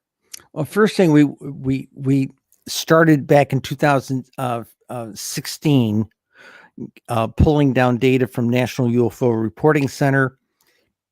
And then we reached out to MUFON and got a dump for a similar window of time. We decided we were also only going to study 21st century sightings. Okay. Because a lot of people came to us and said, why didn't you go back 40 years? We weren't interested. Everybody talks like the 40s and 50s was the golden age of UFOs. The golden age of UFOs is right now, the last 20 years. Okay. was asked about this, and in this book, one of the things we did was we did go back 40 years. We went back to 1960. I went to both reporting centers, got their data, had to do a lot of crunching with it because their formats don't match up, and I had to do some crunching, got it all set up. And from 1960 to 2000, the total number of sightings was about 13,500, something like that, an average of about 350 a year. Okay. In 2001, we had 3,500 in a year. And the thing that really started driving sightings, and you can see it in those curves, is back in the 80s, people before the 80s, everybody had to send in faxes, cut out news clippings, call somebody's answering machine, that kind of thing to report a UFO. In the 80s, we started having CompuServe, America Online. People started having some connectivity, and that helped things. And then by 2000, I'm a retired IT person. Okay, by 2000, we started proliferating broadband, got off dial-up. Started proliferating broadband in all the major cities and their suburbs. So the first 5 years of 2000 to about 2006, you see this ramping up of sighting reports. Broadband for UFO reporting has been like the printing press for everything else. It has given us an ability to easily report things. And one of the things we say in the book, one of the drivers among the major other drivers is access to broadband. And there are states that don't, like the rural states, like they're talking about infrastructure bills to do a TVA kind of project to get broadband out into the rural areas and rural areas of states. That's going to be a major driver. If that happens, if we get broadband in rural areas, we're going to see those states that don't seem to have a lot, like the Dakotas and like that seem not to have a whole lot of sightings. They do have a lot of sightings, but they don't have an easy way to report them. All right. So the studies that you took and with taking MUFON, NUFORC, and other reports that you had the opportunity to gather together. No, just those two services. That's okay. all we use. We had a lot of people saying, why don't you use these mom and pop services? The problem is a lot of it was duplicated with these other things. And we just said, let's just stay with the two majors here. Okay. Did you notice any patterns? Because I love patterns. Were there any patterns going from, say, the type of UFOs that were being seen? Like in one decade, it was more black triangles. In the next decade, it was more flying saucers. Did you see any of those types? Yeah, we did. If I ran a report on strictly triangles, there was a specific certain years they dominated. Okay. Different other shapes. And one of the things I had to talk with George Knapp about this, he was asking me about shapes. And I said, hey, did you know some of them have seasons? And what? Seasons. Yes. Some of them only around in the summertime. Some of them peak up in the fall. Some of them peak up in the wintertime. Okay. There are seasons for some of these shapes. And for the pundits out here, particularly in academia, it's all just noise, random kooks, nuts, and pots. I've got an awful lot of patterns. One of the things we did in this book, we did all 33 shapes. Okay, we did all 33 shapes, and we printed a single page for every shape, and we had the yearly pattern for 20 years, the monthly patterns for that shape, and the hourly presentation for every single shape. Okay, and we did this for 35 shapes. In fact, we've got so much information now on shapes. After we get done doing a series of state books, we're going to do a 33 episode, or at least a 5 episode with five editions of book analyzing not states, but shape data. Shape data. The shapes are doing some amazing things. Fireballs. I'll give you an example on fireballs. For about the first 8 years of the 2000s, there was only about 300 or 400 of them sightings reported a year. It got up to around 2011, and they spiked up, and it was high. And it was high up there for a while. And then remember when everything started going in the toilet there around 2013, 14 type of thing. Okay, it came down and it went down in the toilet, and then it's leveled off again for the last 5 years at that 300-400 a year number. I think they're probes. I think the fireballs were nothing but probes. My personal opinion. All right. We've got 3.5 minutes before we have to go to break at the bottom of the hour. Cheryl Costa is with us, and I want to ask a couple of questions here. Doris is asking, does Area 51 have aliens in their ships? Do we retrofit their ships? I have no idea. I know nobody that works there, so I have no idea. All right, let's move on. Shark Belly Kelly, welcome to the show. Do you think they'll use Project Bluebeam to fake an invasion? No. No, I don't. How come? For what I've heard about Project Bluebeam, I really don't think it. I don't really think it's a thing to fake an invasion. Did you do anything in your studies about ET abductions? In this series of books, no. We wanted to. In fact, I had Steve Bassett call me up after our first book came out back in 2017. He said, "God, could you do something like this for the abductees?" The problem was there's no reporting center for the experiencer abductee situation. We tried, and what little bit of a database I did find, I couldn't get him to share it with me. I told him I just want the incidents. I want dates. I don't need to have the narrative. I don't want anybody's identity. I just need data, and they wouldn't share it with me. There was another thing they had suggested that I reach out to Whitley Strieber because his wife had tens of thousands of letters sent to them from people, and try to see if we could acquire that information, on an understanding that I'm not going to out anybody, and try and compile it. And can't get Whitley to play ball with me. One more question here. Abe is asking, we have just over 90 seconds. Cheryl, do you think the Wilson documents are real? Yeah, I do. I do think they're real. People criticize it and everything, but when I read it, it read like any other Navy letter I've ever read. So, I think they're real, or potentially real. I mean, I could be wrong, but it seemed pretty genuine to me. The only thing I didn't like what they said in the Wilson letter, I didn't like the fact they said there was no such thing as abductions. No. I've interviewed over 100 abductees, experiencers when I was doing the newspaper column, and many more since. And no, it's a very real phenomenon. And it seems to be certain. I know I interviewed people where they had it in 3, 4, 5 generations in their family. There's a lot going on. They seem to be tracking certain families. Oh, that's such an interesting concept that they are doing that. It just makes me wonder. I know a couple of families like that. And, as a parent, there's nothing you can do. Nothing you can do. You try and protect your child, and there's nothing you can do.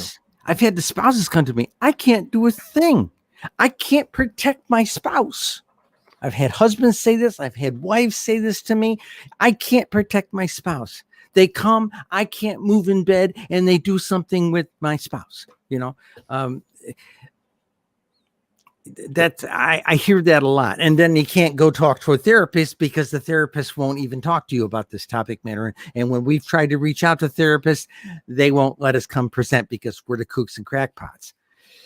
Well, you know what? Let's continue the kooks and crackpots conversation here on Spaced Out Radio. Cheryl Costa is our guest tonight. You can hear her speak at Contact in the Desert. It's a virtual conference at contactinthedesert.com, which I highly suggest you check on out. We'll be back with more Spaced Out Radio and your questions right after this.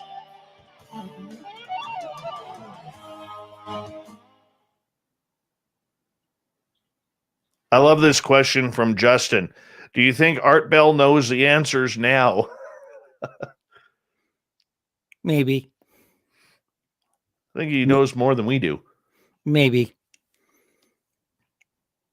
Can you imagine if he got up there to the pearly white gates, gets to ask any question, and he's told, you don't have clearance for that answer, for that question. Yeah. Okay.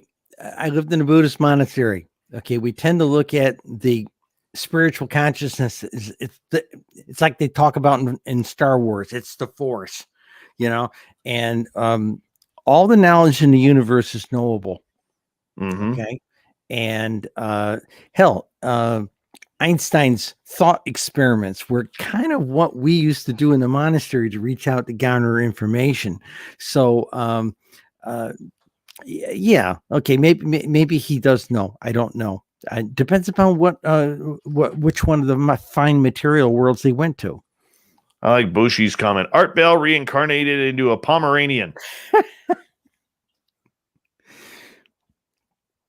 That's funny. That is funny.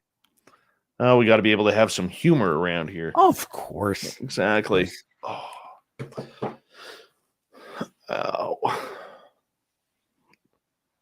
Yeah. I talked to Nicole Sakic before the show. She had her first ever conference speaking engagement at UFO MegaCon. Said it went awesome. Pissed off because she's we're like buddies, and I didn't get to. Neither me or Grant Cameron could get down there to watch her speak for the first time, and both of us are a little pissed about that. But what do you do? When I did that conference, I was backstage waiting to go talk. I was going to be the first speaker that morning. And I had a little bit of a sore throat, so I was kind of just exercising my voice backstage. And I didn't know the audio guy had the pot up on the control. Mm-hmm. So sometimes I go through some accents. I used to do stage work. Okay. So I sit there. I said, my name is Mashenka Petrova. I am former colonel from Soviet Air Force. And I hear it booming through the house. Oh, so I'm going, oh my goodness, and so I had to signal somebody, cut this thing off, but of course, when I went out to after I was introduced, I went out and greeted the audience. I greeted them in Russian, so so that didn't. Why not? Yeah, why not? Привет, кто форишь, Don't ask me how I know Russian. Yeah, the only conference I'm supposed to be doing this year, and I just got to get confirmation on it, is one just outside of Toronto. Grant Cameron and I are going to work on it with Ryan Stacey's Tessa, the Experiencer Support Association, is putting it on. And they want to bring both Grant and myself in there to speak in October.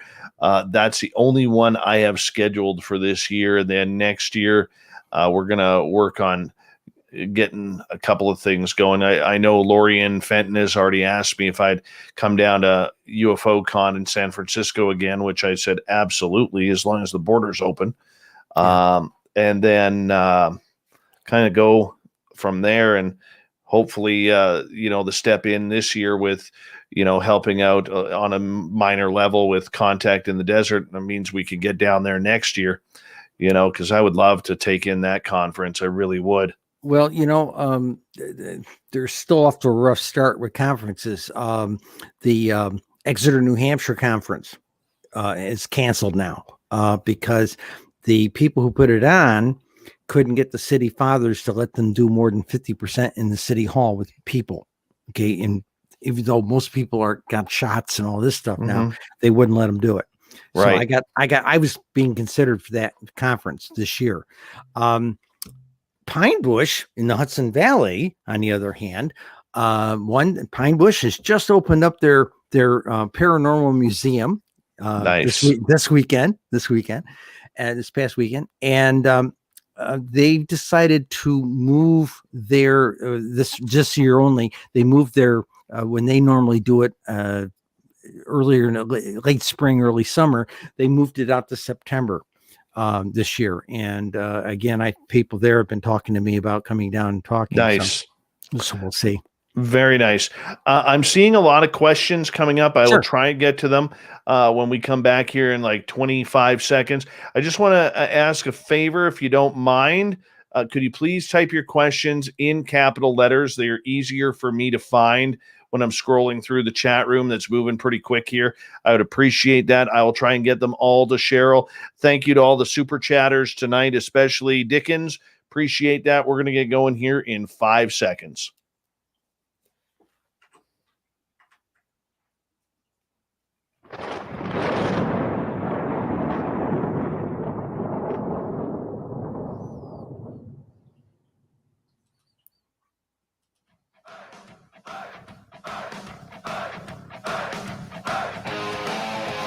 We passed the halfway point of Spaced Out Radio tonight.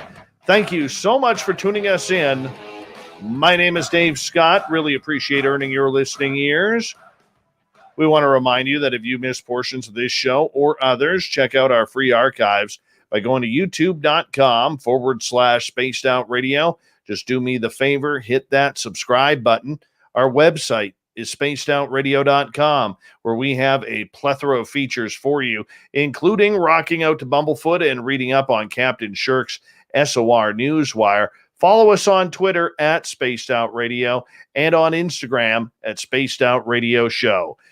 Coming up with Contact in the Desert in a couple weeks here. It's a virtual conference. Go to contactinthedesert.com. One of the major speakers at this year's event is Cheryl Costa. She is a researcher, an author, a writer, a journalist on all things UFO, and we love having her here. She's a great friend of this show as well. Cheryl, welcome back. Thank you. Couple questions that we have. One question was, do you have a YouTube channel that our listeners can follow? No. A lot of people have done YouTubes of my presentations and things, but I've refrained myself from doing a YouTube channel. I used to be a television producer, so if I can't make it the way I really want to make it, then I'm not going to do it. All right, and your website? Okay, actually, I don't really have my hackers took my website down. Okay, and it's destroyed. So if you're interested in my book, UFO Sightings Desk Reference, the pink book with a UFO on it, go to Amazon. They are exclusively the vendor for this book. Go to Amazon, go to books, search books, and you can type in Cheryl Costa, Cheryl with a C, Costa with a C, and you'll get a list of some books there. There's the white book I did in 2017, and then there is the pink book, which is what's available right now. And this is like 430 pages of the coolest data. Wonderful. I got a question from Aaron here to start off this half hour. Cheryl, what's your thoughts on under ocean activities? Oh, that's a favorite topic of mine. We know more about the surface of the moon and the surface of Mars than we know about the bottom of the ocean.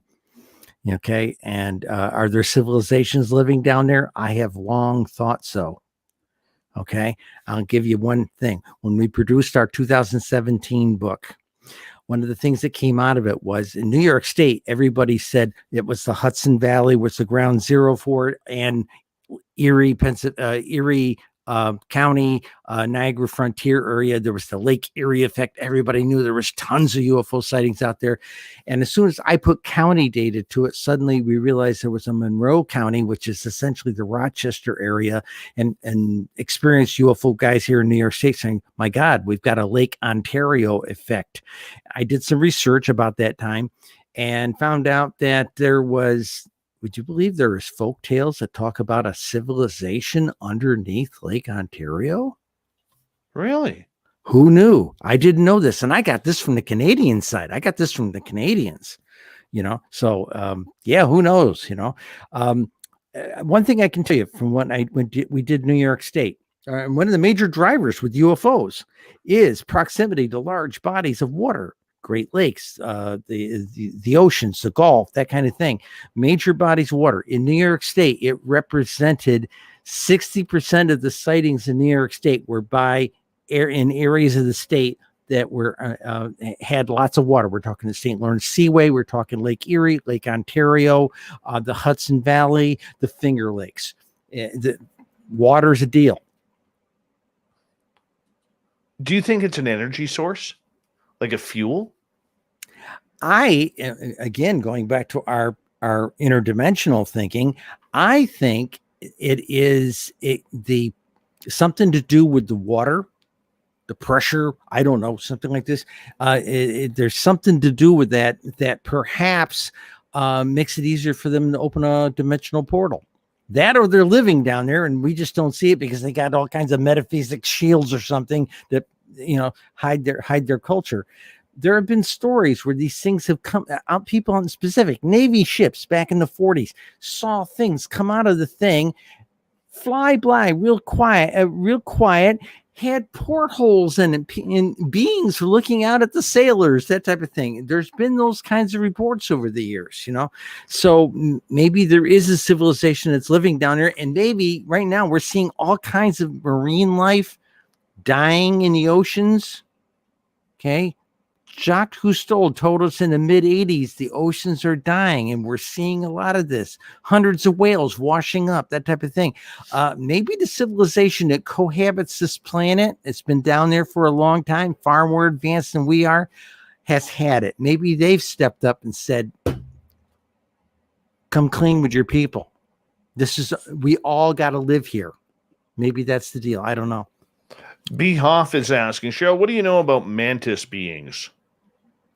Nothing. I mean, mantis mean like praying mantis type. The mantid beings that people claim to see. Yeah. Okay. What little bit I know about it was I used to use it for somebody. They said, what do these aliens look like? And what I used to tell them is, imagine Captain Kirk is a 6-foot praying mantis. But that's as much as I know. I don't know much about the insectoids. Right. All right. Doris has a question here. She is asking, do we have a quantum computer that can figure out I'm going to believe that scenarios to get answers from the future? Okay. Now, they've made the commercial industry's made some serious breakthroughs with quantum just in the last couple of weeks. Okay. Somebody that used to work by one of the major army bases outside of Washington, D.C., told me that they indeed had quantum computers up and running.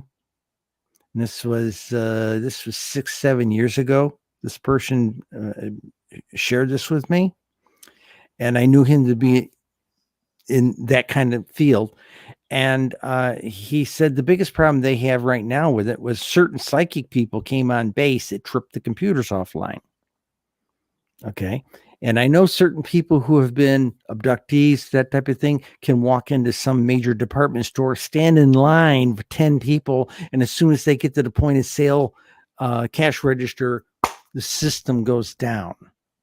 Okay. So, that's with ordinary computers, let alone the quantums, which are really twitchy from what I understand. But that's as much as I know about them. And as a former IT person, gosh, I would love to have one.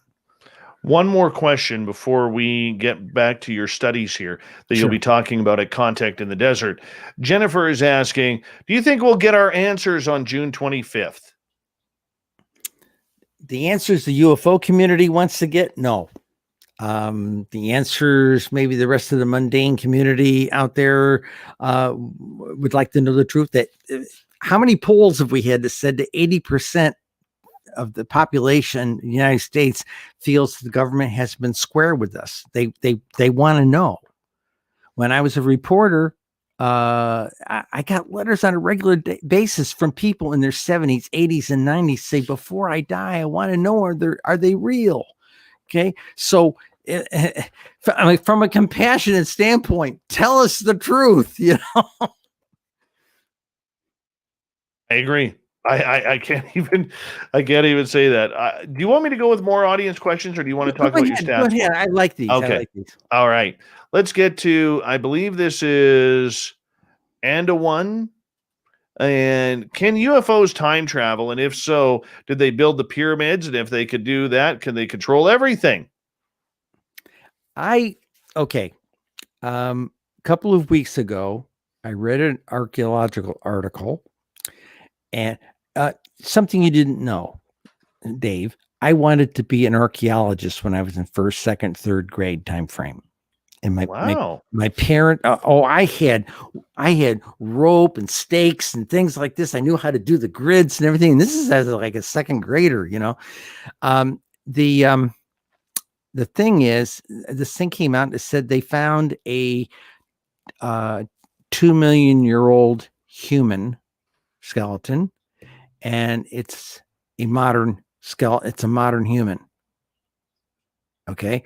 Which is starting to lend some credence to the idea that there was a previous civilization here that was extremely advanced, and a lot of very smart people. I don't know if you ever talked to a guy by the name of Anthony West. Anthony West was one of the few guys that stood up and said the Sphinx has water erosion on it, that kind of thing. He was one of the guys that talked about that, and he kept telling us at talks that the Egyptians, while as advanced as we thought they were, it was a civilization in decline. It was the last remnants of a greater civilization.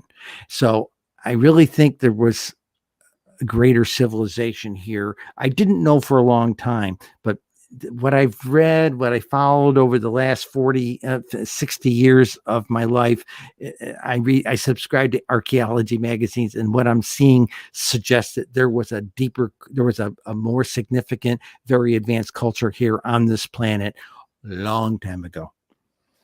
Greg is asking, does the data point towards the unidentified craft coming from the ocean?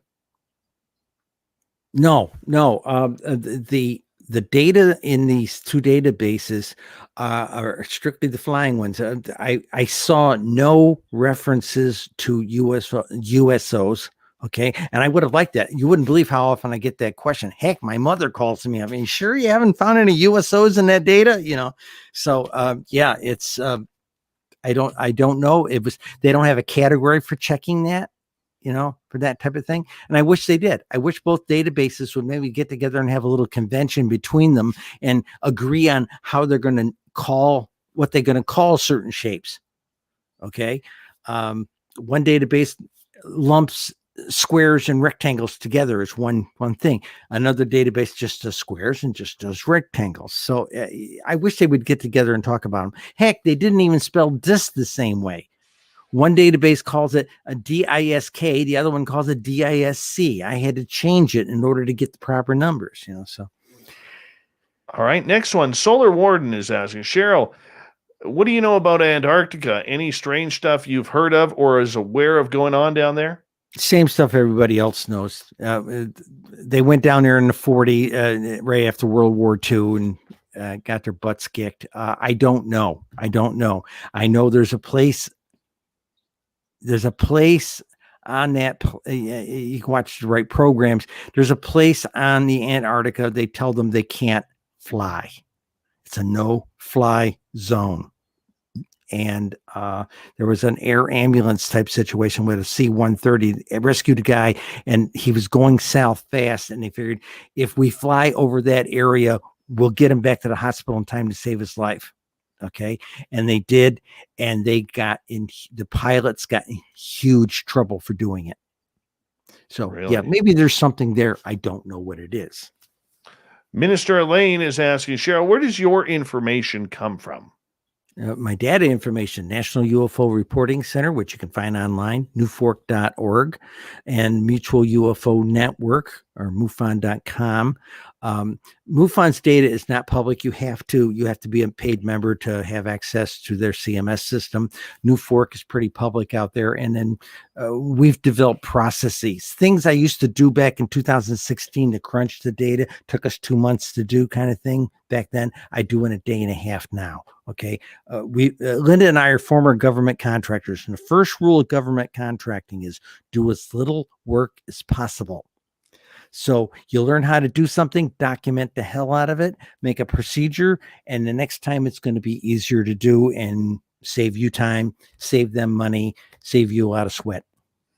All right. Kids Future is asking, are you aware of any UFO reports that look like very, very, very big space shuttles hovering? Yeah. I would put that in the category of the triangles. And the triangles are like the it should be like the fifth most reported silhouette. And if you give me 20 seconds, and I had a quick reference sheet here, and somebody stole it. Okay, I was in a studio the other day and somebody was fussing with my folder. It's different. Okay, there's triangles, there's chevrons, there's boomerangs. Those are the ones that are kind of wedgy, what I call wedgie shape. And I would say that shuttle shaped thing is probably in the triangle family of things, but that's about all I know. All right. Next question comes from Nikki, who's asking, have you ever heard or seen a rare government book, apparently only 500 ever printed, on all the UFOs the government knows about? Book has over 3,000 pages and vast 3, 4, and 5 letter government agencies are involved. No, I haven't heard of that one. I want a copy of that thing. Yeah, me too. Now, there was that book out there a couple of years ago, the Blue Planet Project. Okay. I had a copy of that. I had one of the original PDF copies of that. And I made a lot of reference notes on it. I wrote a couple articles about it because you got to take it tongue in cheek. Do you believe this thing or not? I write science fiction from time to time. I could have written something this good. Okay. But one of the numbers they talk about is in our sector of the galaxy, there are 11 spacefaring races and 7 of them have visited us. Really? Okay? Yeah. And they said within the greater galaxy, it was like 120, 128, something like that, spacefaring races, and maybe 60 of them have visited here at one time or another. Okay. And there's about 5 who visit us regularly, if you believe what they're saying in that book. I have no idea what the agenda of the people who wrote that book was. All right. Let's get to Eugene's question. Have you ever seen a UFO or been abducted? I know you've seen a UFO. Many times. I can't count them on my hands.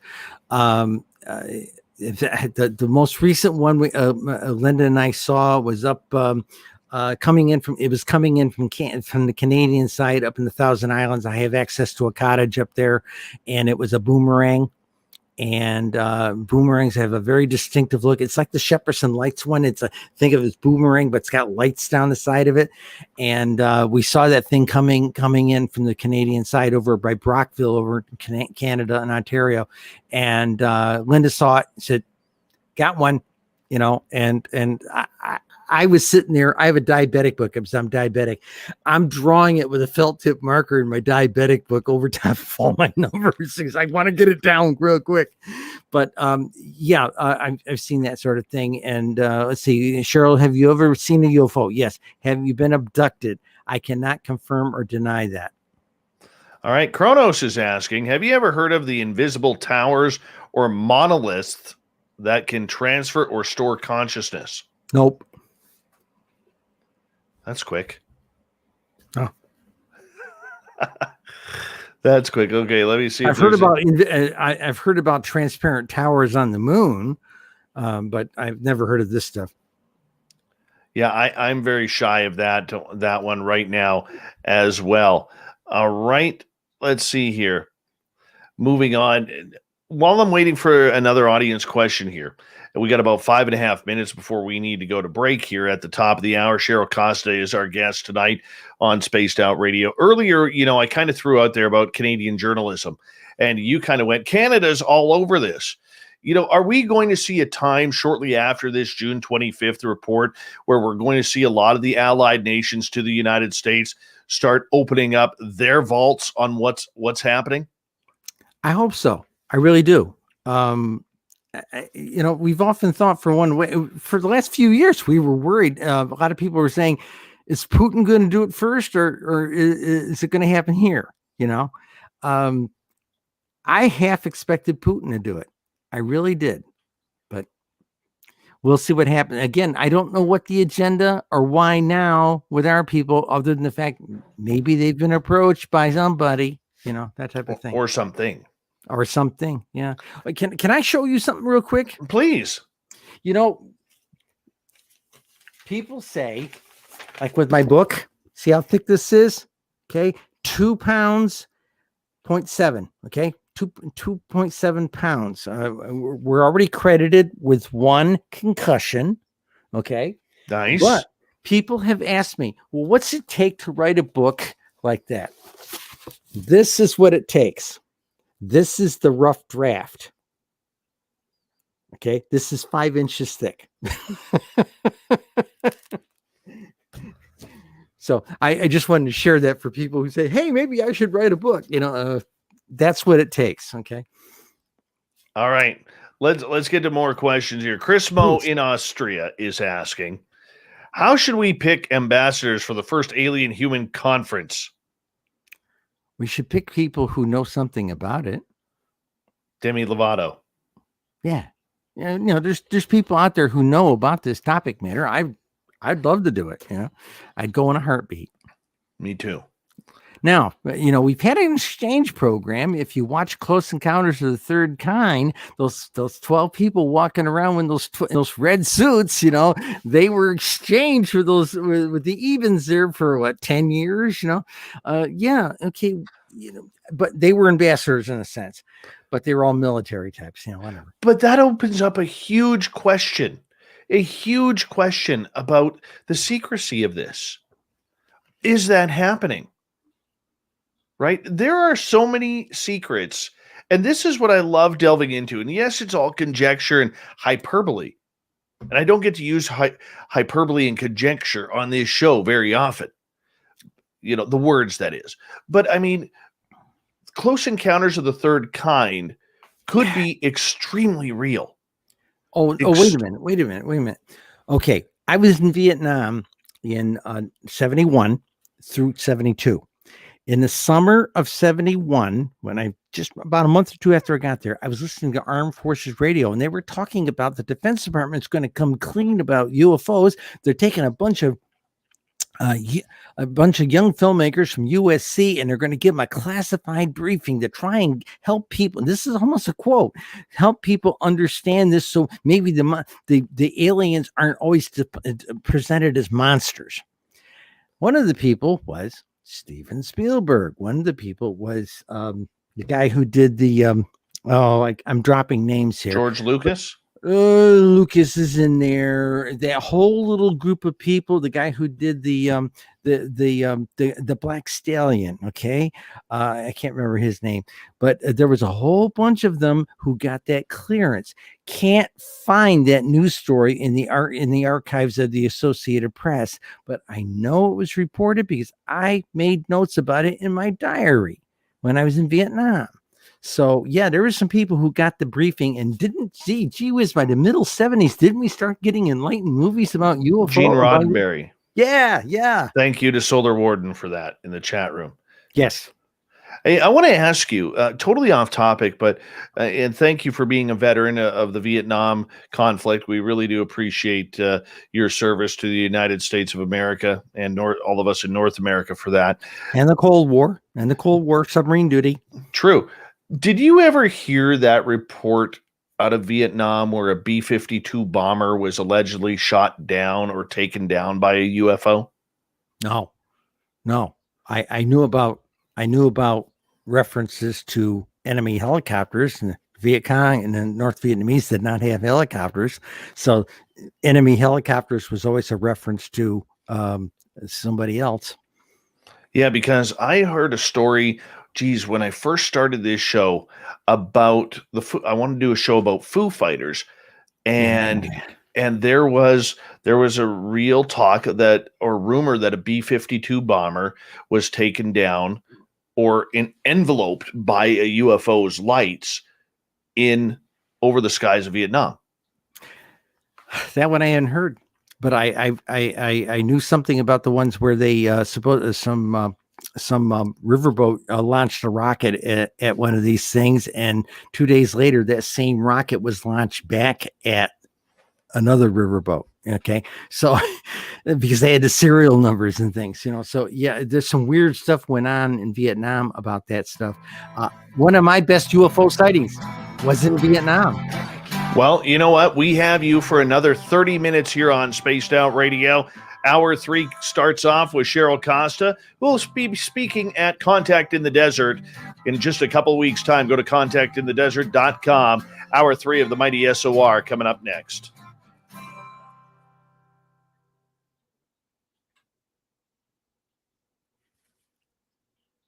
All right, I'm just going to take a quick break here. I'm going to put you in the background. Okay. And if you could stay connected, I'll be right back, okay? Okay. All right. Oh, one thing. Can you hear me? Guess not. Okay.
All right. I am back.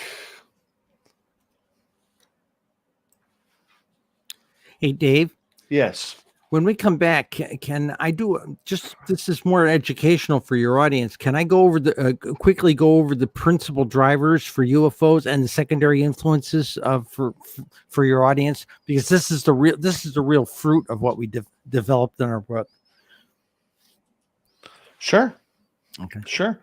And if I'll make it short. I'll make it short. We can go back to the questions if you like. how awake are you? I'm awake. Oh, because I got a bunch of audience members asking if you'll stay for the last half hour rather than going to the news. In for a dime, in for a dollar. What the hell? Sure, I'll do that. Perfect. I'll go to 3 with you. I appreciate that. Appreciate that. Yeah, let's get some education in here for the audience. That'll be great. That'll be great. Thank you.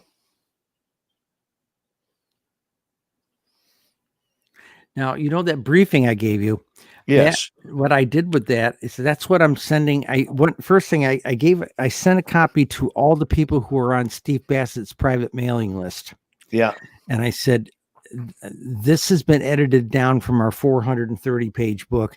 I said, this is pertinent information. It'll wet the whistle. Use it with your governmental people, your representatives, and with anybody else like in the media. If you feel you need to share it, fine, share it with them, especially if you want to send them back to me. Use my contact information there. Happy to give you this kind of stuff. Maybe we can wake people up. There's more to this topic matter, and there has been some science done. Perfect. So that's good. And then I've been sharing it with some I'll get you to hold professors. On. I'll get you right there. Here we go.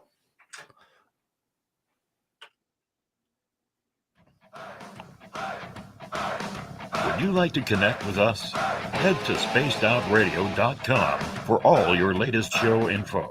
Now, back to Dave Scott and SOR. Third and final hour of Spaced Out Radio is now underway. My name is Dave Scott. Thank you so much for taking the time to join us. We really do appreciate earning your listening ears wherever you are on this beautiful planet we call Earth. Hi to everyone tuning us in on our terrestrial affiliates around North America and digitally on TalkStream Live, Revolution Radio, and KPNL. All of our archives are free by going to youtube.com/Spaced Out Radio. Just do me the favor, hit that subscribe button. The Desert Clam is set the password for tonight in the SOR Space Travelers Club. Betel. Betel is your password.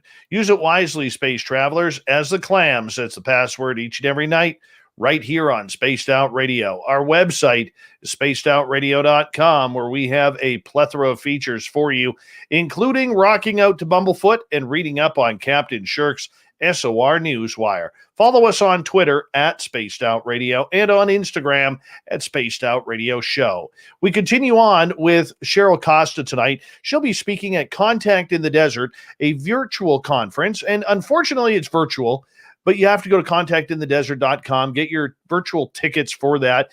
You know, it's going to be a great event, a fantastic event, and I highly suggest everyone check this one out because it is the biggest UFO conference in North America for a reason. And, you know, Cheryl has piled up a bunch of studies into a brand new book. It literally weighs about 45 pounds, and it's bright pink, and it's gorgeous, and I can't wait to get a cover of it. It is called the UFO Sightings Desk Reference book. And you want to get this, you could get it on Amazon right now. And Cheryl, thank you so much for joining us. Thank you. We call that the pink book. I don't blame you. Do you know why we did that? Why is that? Built by girls, women, okay? And we dedicated it to Cora Lawrence, who started gathering data back in the 50s, and she was kind of in a very real sense the godmother to MUFON. Okay, because she gathered all the information, and then in '66 somebody broke away and that actually formed MUFON. But that's what we did it. And the other reason we made it pink was we're the only people who's done any kind of UFO statistics since Project Blue Book went away in '68. And there have been people who have made a strong suggestion that if we end up out of this whole thing after June 25th, we may end up with congressional hearings, and we're the only people in the United States that have got the statistics. So beautiful. Beautiful. All right. You want to educate our audience a little bit about UFOs and the statistics and everything that's going on. Okay. Well, the biggest thing is I used to put numbers up on Facebook all the time in some of the UFO groups, and I put something up there, and somebody invariably would always knee jerk and say, oh, it's about population. That state's got a big population. Well, okay. And first thing I'm going to say, California, it's in a class by itself. Don't measure anything by California. They got 9 lines of latitude, and latitude is a driver, but we'll get to it. Okay, there's principal drivers. Population is a driver. Temperate weather is a driver. Like northern states have sightings more in the July-August time frame, and the middle level states, that peak comes down. You get down to like Georgia, it's statistically flat, and so that's important. Temperate weather is an issue. Leisure time. Leisure time is a major driver. We found this. We knew about it in our first book, but we didn't talk about it. And then what happened was, as we were coming into the 2020 lockdown, I had fans all over the country calling me up. Hey, this is the perfect laboratory to test your leisure time thing. People are going to be locked down for a month or two. Will it impact UFO sightings? And by golly, March and April were through the roof. Okay. And we document that in the book. So population, temperate weather, leisure time, hours of darkness. Now, most people thought, you see them all. We see them in the daytime. 68 to 78% of the sightings happen between 5:30 at night and 11:30 at night, with most of that happening between 8:30 and 10:30. The other 16 hours a day only represents about 25% of the sightings. And it's very telling, especially all these people like professors and things say, oh, the UFO stuff is all noise, No. This stuff is very, very predictable. And we've got the charts to prove it. All 50 states, it's that kind of a pattern. All the shapes, it's that kind of a pattern. So you were asking about patterns. The other big driver was observer access to broadband. Now, these are principal drivers. Now, there's these secondary influences. Not every state has them, but secondary influences. Proximity to large bodies of water. Proximity to toxic ecosystems. Okay, I have my friend Thomas W. Conwell, who's a researcher here in New York State. He took the original book and started putting pins and maps and started looking at what was at those places in things. And he found out that the UFOs tend to loiter around our dead oil fields, our dead strip mines, our dead mines, our polluted brown fields, our polluted lakes, and our polluted rivers. They seem to be extremely interested in how we're treating the environment. Okay, proximity to geological faults. They tend to hang around some of the more active faults. High visibility media reports. Now, somebody in your stream there asked during the break, do I know anything about the glut of UFO sightings in the last couple of weeks? Yeah, we've had a lot of media visibility, and the CIA figured this out, and so did Project Blue Book back in 52, that high visibility media reports drives UFO sightings. Now, is it that people are calling them in fakes? No, you get a sighting and it gets reported, and then people who had a sighting who never reported it say, well, by God, maybe I should report mine. That's kind of what it ends up being. And the last influencer is a thing called the generational effect. And this is something we see really strongly with Los Angeles County, which is the #1 county in the country. They've got over 4,800 sightings for the last 20 years. That's more than 39 individual states. And then there's Maricopa County, that's Arizona, Phoenix, Arizona area, and we had the Phoenix Lights there. So Los Angeles County had the Battle of LA, February of 1942, okay? And Phoenix Lights was about 23 years ago or so down in Maricopa County, or Phoenix. We think there's this effect where grandpa or mom were talking about that thing that happened back then. Maybe if I look up regularly, maybe I'll see something cool. Okay, we think that's what it is. And we've talked to people, and it seems to be something like that. So this is the principal drivers and the secondary influences that we found that seem to have a major impact on UFO sightings in different places. I'll take your questions. All right. Well, as we're waiting for the audience to come up, you mentioned the Phoenix Lights. Yeah. This one, I think, sits at the heart of a lot of disclosure, and one of those stories that I think truly the government is going to really try and not bring up during the June 25th. You know, this was seen by over 60,000 people. It was seen by military officials. The governor, Fife Symington, saw it. To me, this one is, it could be the lucky rabbit's foot of all of this investigation, or it could be the biggest, faux pas in the investigation that we're going to hear. How come we don't hear anybody talking about this? Whether it's Lou Elizondo, whether it's Chris Mellon, whether it's anybody, we only want to hear about, what's happening now, or, finally we're getting people to start bringing up Roswell in this. But to me, the Phoenix Lights is so much more important right now. I think it is. Of course, when that happened, what was it? It was the Air Force stuck their finger in their nose and said, "Oh, we haven't taken reports about UFOs since 1968." Okay, that was their line. Okay, but the government, again, 68, Dr. Condon got it all shut off. His report says nothing of value can be learned by studying these things. So that shut off government funding for government agencies to research this stuff. It shut off the funding, government money for academia to go out and do it. And people, college professors don't go and do things unless they got funding. Okay. And they also, that kind of report basically painted those of us, he quite literally called us true believers and painted the rest of us as kooks, nuts, and crackpots. So suddenly nobody reports them in the newspaper anymore. That quite literally shut it off. So, so here we come along from 1968 to 1997 when they had the Phoenix Lights. There was nobody to tell. There was nobody to report it to. There was nobody to investigate it.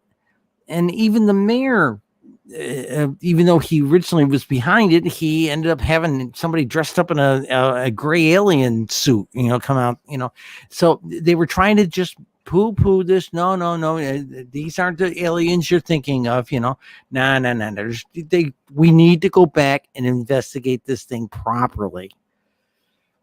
There's a lot of good video. There's a lot of good video from that.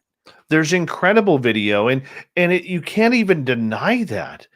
You can't even deny the fact that it's happened and or happening. And do you think this is a case that the government doesn't want to talk about because it happened over a major city? Or do you think that they are just shutting up about it because there were so many witnesses? What's your take on it? The government doesn't know. Everybody keeps saying, "Oh, wow, the polls at 80% say the government knows more than they're telling." I have been telling people I don't think they know as much as everybody thinks they know, especially how dumb they seem to be right now. Okay, so I don't think they know. I really don't. These guys like John Alexander and those kind of people that know a lot more about things. That little group, that little fan club of people in there who are bringing it out now, they know. But overall, I mean, the military, they've had 3 generations of turnover in the last 30 years, and since Condon in 68, they shut it off. In fact, the military doesn't even remember the fact that they were the ones who shut this thing off. The Air Force, blame them. They wanted out of the Blue Book business. So it's nuts. Now, when you talk about Phoenix Lights, something we discovered in our statistics, I have a chart that I can print out called a day-by-day chart. I can do it like all 20 years across the top and then go down the side, and it has 365 days. I can look at 20 years by the day. I can also make that chart, filter it so it's only one state. Okay. Or I can filter it to one shape. All the sightings in 20 years of one shape. Okay. I've discovered there's 75 to 150 places you've never heard of who had a one-day flap in a state. I will say a state like Indiana, the average is maybe 2 sightings a week, had one day where they had 25. And later that year, they had another day where they had like 20. On one day, over a month's worth of sightings in one day, I've identified about 75 to 150 places like that. Talk to a television producer. Everybody wants to talk to the UFO experts, right? I pitched television producer after television producer and said, look, we could do a UFO roadshow. We can go to these places and interview people. We throw a presentation at the local VFW or the lodge or something. Oh no, we'd rather do something about Roswell. All they want to do is the low hanging fruit. Kecksburg, Roswell, Shepardson, Phoenix. That's all they want to do. They don't want to hear about all the little flaps that have been going on in the country that the local paper might report, but the national papers and the national wires are not picking up these stories. In Indiana, April 1968, sightings through the roof, and local papers reported it. None of it got picked up nationally. I researched it. Well, of course, because we know, when you're battling the government and you're battling the media, who is supposed to be the voice of the people. I mean, those are two giant entities that are going to literally kick the tar out of you. You can't touch them anymore. No. I used to be able to pick up 25 years ago. I could pick up the telephone and call the news desk at CNN. You can't touch them. I tried to send something to the Boston Globe over the weekend. They had the emails of the top editors. I sent something to them and it blew up. Anybody I sent, even their news tips line, it blew up when I sent them an email. Okay. So they don't want to hear from us. So how are they getting their stories? How do they get their stories? Because they certainly don't listen to us anymore, the people. But that goes back to the narrative. Yeah. That goes back to the narrative on who's allowed to bring it out, right? Yeah. Whether it's Brian Bender from the Politico, he seems to be a player in this a little bit. I mean, if you want to see who's getting all the stories, go watch the unidentified television show seasons 1 and 2, because it only lasted 2 seasons. All the reporters who got breaking stories on that are featured in there. Brian Bender, Tim McMillan, Leslie Keene, you name it. Something. Somebody asked me this a couple of weeks ago and says, well, do you think you'll end up testifying before Congress? Well, I gave my congressman a copy of this book and I said, if you guys have things, we're the only people with the data, for God's sakes. Okay. Don't let this hearing, if we end up having congressional hearings, and we probably will, don't let this hearing be a bunch of swaggering Navy pilots and a bunch of retired spooks. Talk to some of us who have been studying this stuff for years. They won't, though, because the media doesn't know who to talk to. You and I have discussed that over time. We're not that hard to find, though. We're not that hard to find.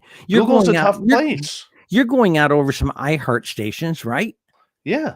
Those are mainstream stations. But, hey, we're in the middle of the night, I was a week, less than 4 days after the Pink Book came out. Knapp had me on coast to coast. Okay. But nobody listened. I talked to people in the media. I said, why don't you have me on your radio show? Oh, you should be on that coast to coast program. That's their attitude. They're ghettoizing us. Those of us in the UFO community have been ghettoized. Yes. And I know reporters to this day who still believe that the average person who looks into UFOs is somebody who works the night shift at 7-Eleven or a gas station, no dental plan, never made more than minimum wage, and, carries around a tinfoil hat. Yeah. And you know what Linda says? Linda's got the degree in psychology. She says, and what makes them qualified to make that psychological judgment? Yeah. Laziness. Yeah.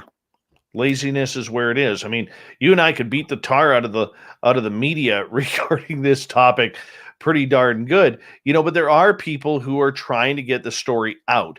I mean, there are some benefits. CNN seems to be taking it very seriously now. Fox News, love them or hate them, they are really starting to take it seriously over the last couple of years. They did a story this morning. My mother called me up and told me, Absolutely. Absolutely. Well, let's take your questions. Well, the questions, I'm waiting for them to come in here. Okay, so that's why I'm kind of delaying here, and we got some new members into our chat rooms here that have just come in. And I don't think the aliens are demons. I hear this all the time, oh my God, the Prince of the Air. No. I don't think they're the demons. And those were the guys that Alessandro couldn't get his reports up to Secretary Mattis because there were middle-level management who were Bible thumpers who said, oh, we don't want the demon of the air. We shouldn't touch that, I want to clarify something because there's been a couple of people in the chat room who think, because of the comment I made about the 7-Eleven, what's wrong with working 7-Eleven? There's nothing wrong with working there. No, this is the way, the picture that I'm trying to paint here, maybe I did a poor job, is that the mainstream media thinks that the people who are looking into UFOs are a bunch of reprobates of society, people who aren't educated, people who aren't with it, people who believe every conspiracy theory that's on Google. This is what they go around believing. So it was just a reference point. It wasn't a shot at 7-Eleven or anything like that. And by God, they have good burritos. 7-Eleven. Yeah. I will say that they got great burritos. Ate them for years. Yeah. And it's the mainstream media that is belittling because they haven't done the homework to see that there is highly educated people and highly educated government officials that are coming out and talking about this subject as we speak. They still absolutely want to pinpoint people on what their opinion of what a UFO researcher or a UFO enthusiast looks like and acts like. That's the generality I was trying to make. I know for a fact CBS News has a copy of the Pink Book because I gave it to them. Okay. Have they called me? No. Okay. So one other journalist told me everybody's waiting for June 25th. If they come out and actually really back up this topic matter and say, wow, this stuff is real in such a way that more than just saying we don't know what they are, maybe my phone's going to ring off the hook. I don't know. We got 2 minutes left. I know I see the questions starting to pop up now, but I want to ask you this before we go. Dr. Bruce Maccabee is going to be on with Science Bob here in just a couple of nights. And he's going to come on because he made a very blatant comment about 10 days ago saying that he believes that aliens are going to be introduced on June 25th. Not that they're going to bring out an alien, but there's a good possibility that we could hear that we have been contacted by extraterrestrials. He's got a lot of deep sources, over the last 50 years of doing what he does. Do you put a lot of stock into that, or is that just wishful thinking? I read that release and I said, this guy's a smart guy. He's been in the right places to hear the right things. He was talking about non-human intelligences, not specifically the alien word, but non-human intelligences. And I hope he's right. I hope they will set up and say, yes, we have had contact with off-worlders, non-human intelligence. I hope they come forward with at least that. I don't think they will, though. I don't think they will. Too much of a scare. It's that for us. Yeah, it's what the UFO community wants. Like I said, drinking from the fire hose. And I think it's Absolutely. Too much of a scare for Mom and Pa America just now. And you know what? I will say this, even for those in the UFO field who have never been face to face with an extraterrestrial or abducted or anything along those lines, I don't think they understand the magnitude of how it's going to play with their head. I really don't. And as someone who has been in that situation and knowing how I reacted a few times, I know I wasn't ready. And I don't know if I would be ready today if Carl the alien walked through my studio door and said, hey, Dave, mind if I come on the air with you on Spaced Out? I don't know how I'd react. Cheryl, I'm going to get you to hold on. Cheryl Costa is going to go the distance with us. We got a bunch of audience questions coming up. We are so happy to have Cheryl here for another 30 minutes. She will be appearing at Contact in the Desert just in a couple weeks. The same weekend, the June 25th report comes out. How lucky for Contact in the Desert to have that happen. Go to Contact in the Desert UFOBEAT.com. Get your virtual tickets today. We'll be back with the final half hour and Cheryl Costa right after this.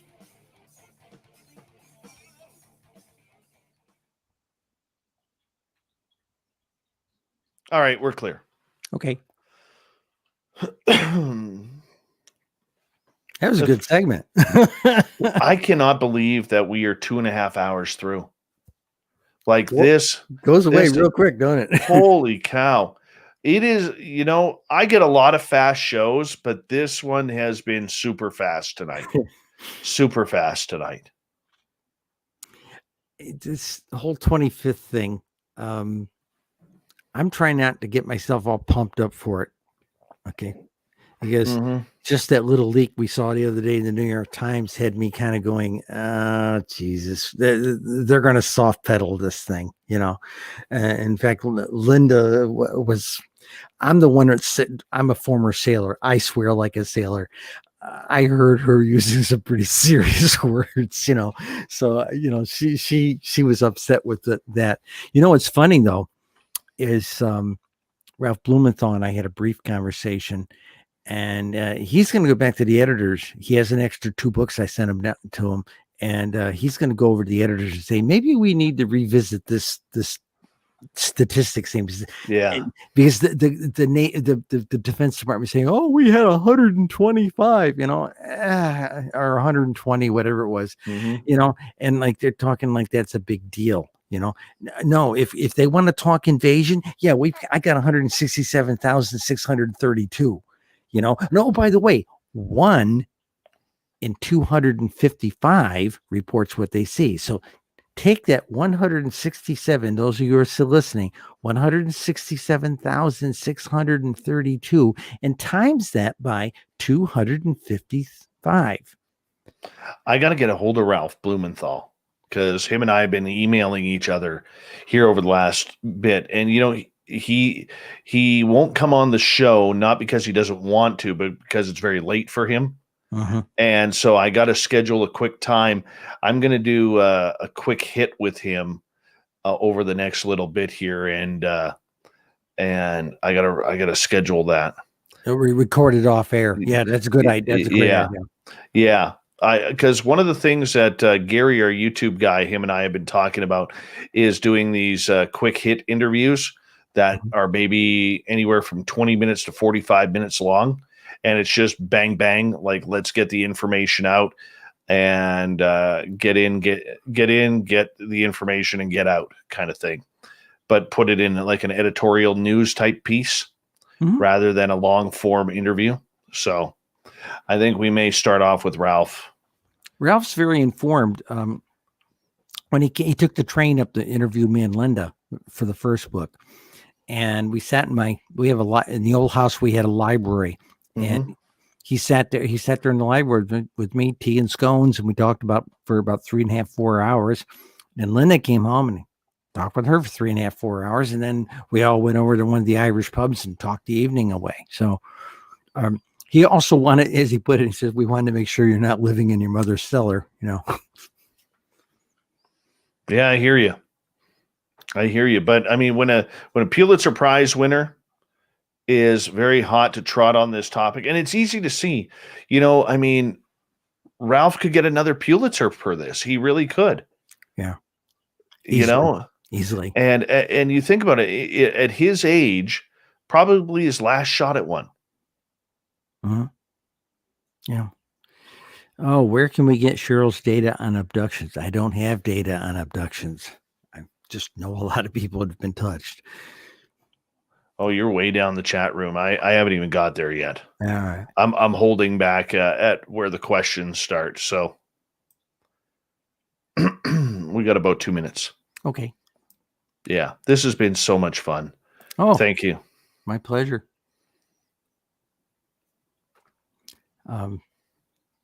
He can't come on because of the age and thing like this.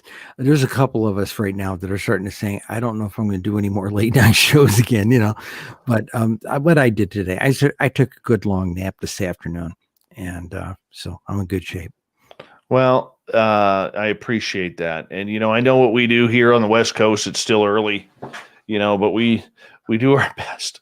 This is the only time I could start the show, because if I go any earlier, I'll never see my family. Never see. Oh, no. I get that. So Linda would have done a show like this with me, but she can't. She goes to bed at 8:30. So goodness. There's it's no like dinner time here. Here. Oh, 1 second. We got 20 seconds left. I want to say a big thank you to Murray, to Fap, to Marie, to UFO Not, Dickens times 13, and Madison for the amazing super chats tonight. Really do appreciate the love and support of Spaced Out Radio that you guys have. Thank you so much for what you do, and thank you for listening. Here we go with the final half hour.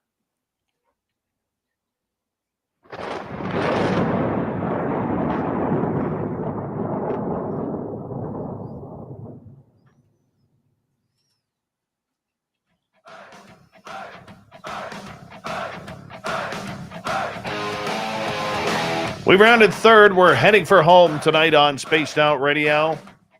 My name is Dave Scott. Appreciate each and every one of you tuning us in wherever you are.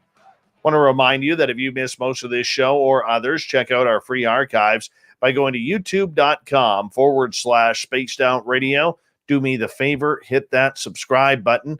Our website is spacedoutradio.com, where we have a plethora of features for you, including rocking out to Bumblefoot and reading up on Captain Shirk's SOR Newswire. Follow us on Twitter at Spaced Out Radio and on Instagram at Spaced Out Radio Show. Appearing at Contact in the Desert in just 2 weeks' time, Cheryl Costa is known as one of the top researchers, authors, and journalists when it comes to UFOs. She's been with us all night. She's going to go the distance with us here. We really appreciate it. You can find her new book on Amazon, which I highly suggest you do. Cheryl, thank you so much for taking the time. Anytime. All right, let's get right to it here. And questions coming from, let's start with Jeffrey here. We did a little bit of talk on the Phoenix Lights in the last half hour, but and you mentioned that you have reviewed that and the people that reported it. A follow-up question to that Jeff is asking, Cheryl, do you have a top 10 list of mass sightings, and what would be your number one mass sighting? Mass sightings. Oh, single events? Yeah. Oh, I don't have one. We've never correlated the data that way. No, really, I've never actually run a report like that. Like I said, I've identified these 150 places where something goofy happened one day and they had a flap and nobody heard about it. But I don't know about the mass sighting. I suppose probably the Battle of LA.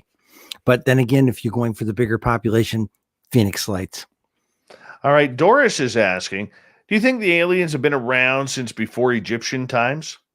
Oh, yeah. I've long taken that view of the ancient aliens view that they've guided us. They taught us agriculture, that type of thing. I think they've been with us a long time. And I know one person who has had access to them, and he quite literally said, they told me they have been with us from the beginning. That wouldn't surprise me. Dave B in the UK, isn't it the naysayers that are now being shown to be the crazy ones now? Oh, I would agree with that. I agree with that completely. Because I have tried to put information and I've put it in front of some academics and they won't even open the paper. And guess what? That's what they did to Galileo, didn't they? They wouldn't look through his telescope. The reason for that was, if I look through that telescope, everything I believe in is going to be damaged or shattered. So I won't look through the telescope. Okay. So, that's what it is. And I told a professor that last week. I said, do you have enough guts to look through my telescope? He's an astronomy guy, and he hasn't answered me. So. Well, you could say the same thing in the Bigfoot world with all the anthropologists too. Oh yeah. I never gave the Bigfoot thing much credit, until I went to the a Greater New England UFO Conference, and they had a 2 years ago, and we had a huge representative of Bigfoot researchers, and I saw slides and pictures and castings I never believed in, and I thought, whoa. So I'm there with the Bigfoot people now. All right. I love this question by Madison. Cheryl, what is the biggest smoking gun you have come across in your research? What makes you a believer?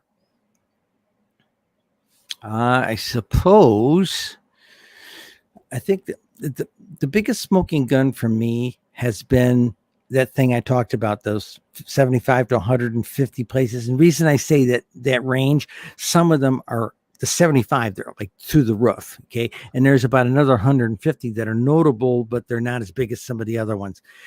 Those are the ones that woke me up, because when I started seeing them, going, what the heck happened that day? And I would go back into the computer and I would pull up 1 year, 1 day in a particular month and see what was going on in the country. And, there'd be the United States averages about 25 a day. Okay. And on one of these flap days, you'll see 60, 70, or 100 in 1 day.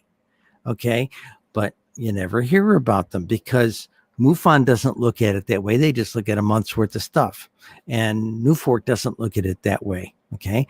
So as far as I know, I'm the only person that's ever done one of these day by day research charts. And it's amazing. I did one recently, had to print it out on legal size paper. I did all 50 states across the top and picked 1 year, filtered by 1 year, and then went all 365 days down the side.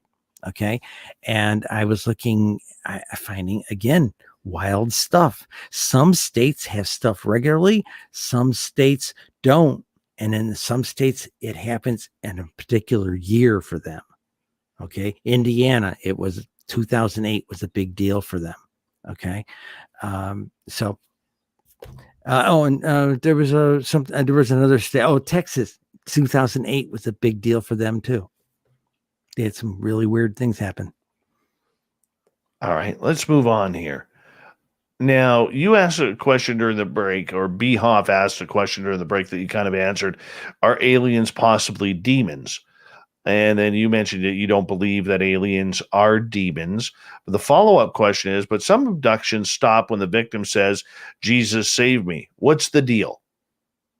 I can't talk to that. I don't know. I've never heard that thing. Okay. Perhaps the aliens respect the fact that there's a certain level of trauma going on with that particular abductee. Okay. Who knows? I don't know what that means. I've never actually heard somebody say that they stopped during by saying Jesus saved me.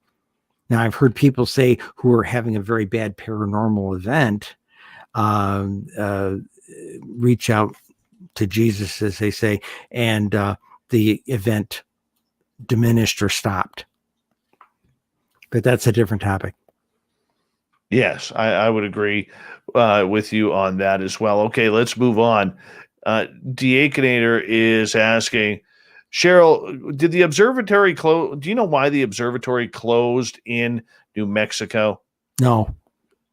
Because there was a big rumor, and they hid it through a gentleman who was, apparently going on the computer with child pornography. That was the saying. But there was also a big rumor going around that, all of these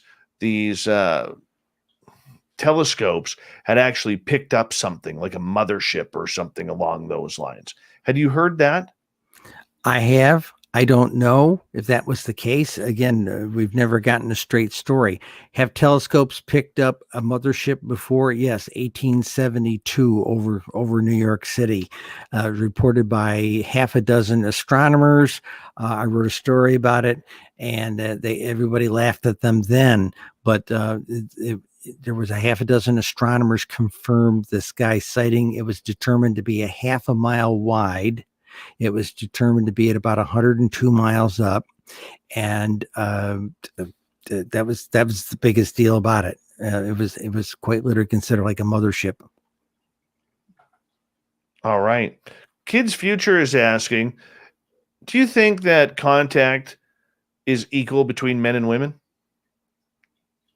No, I think women have been touched more. Okay, just an opinion based on.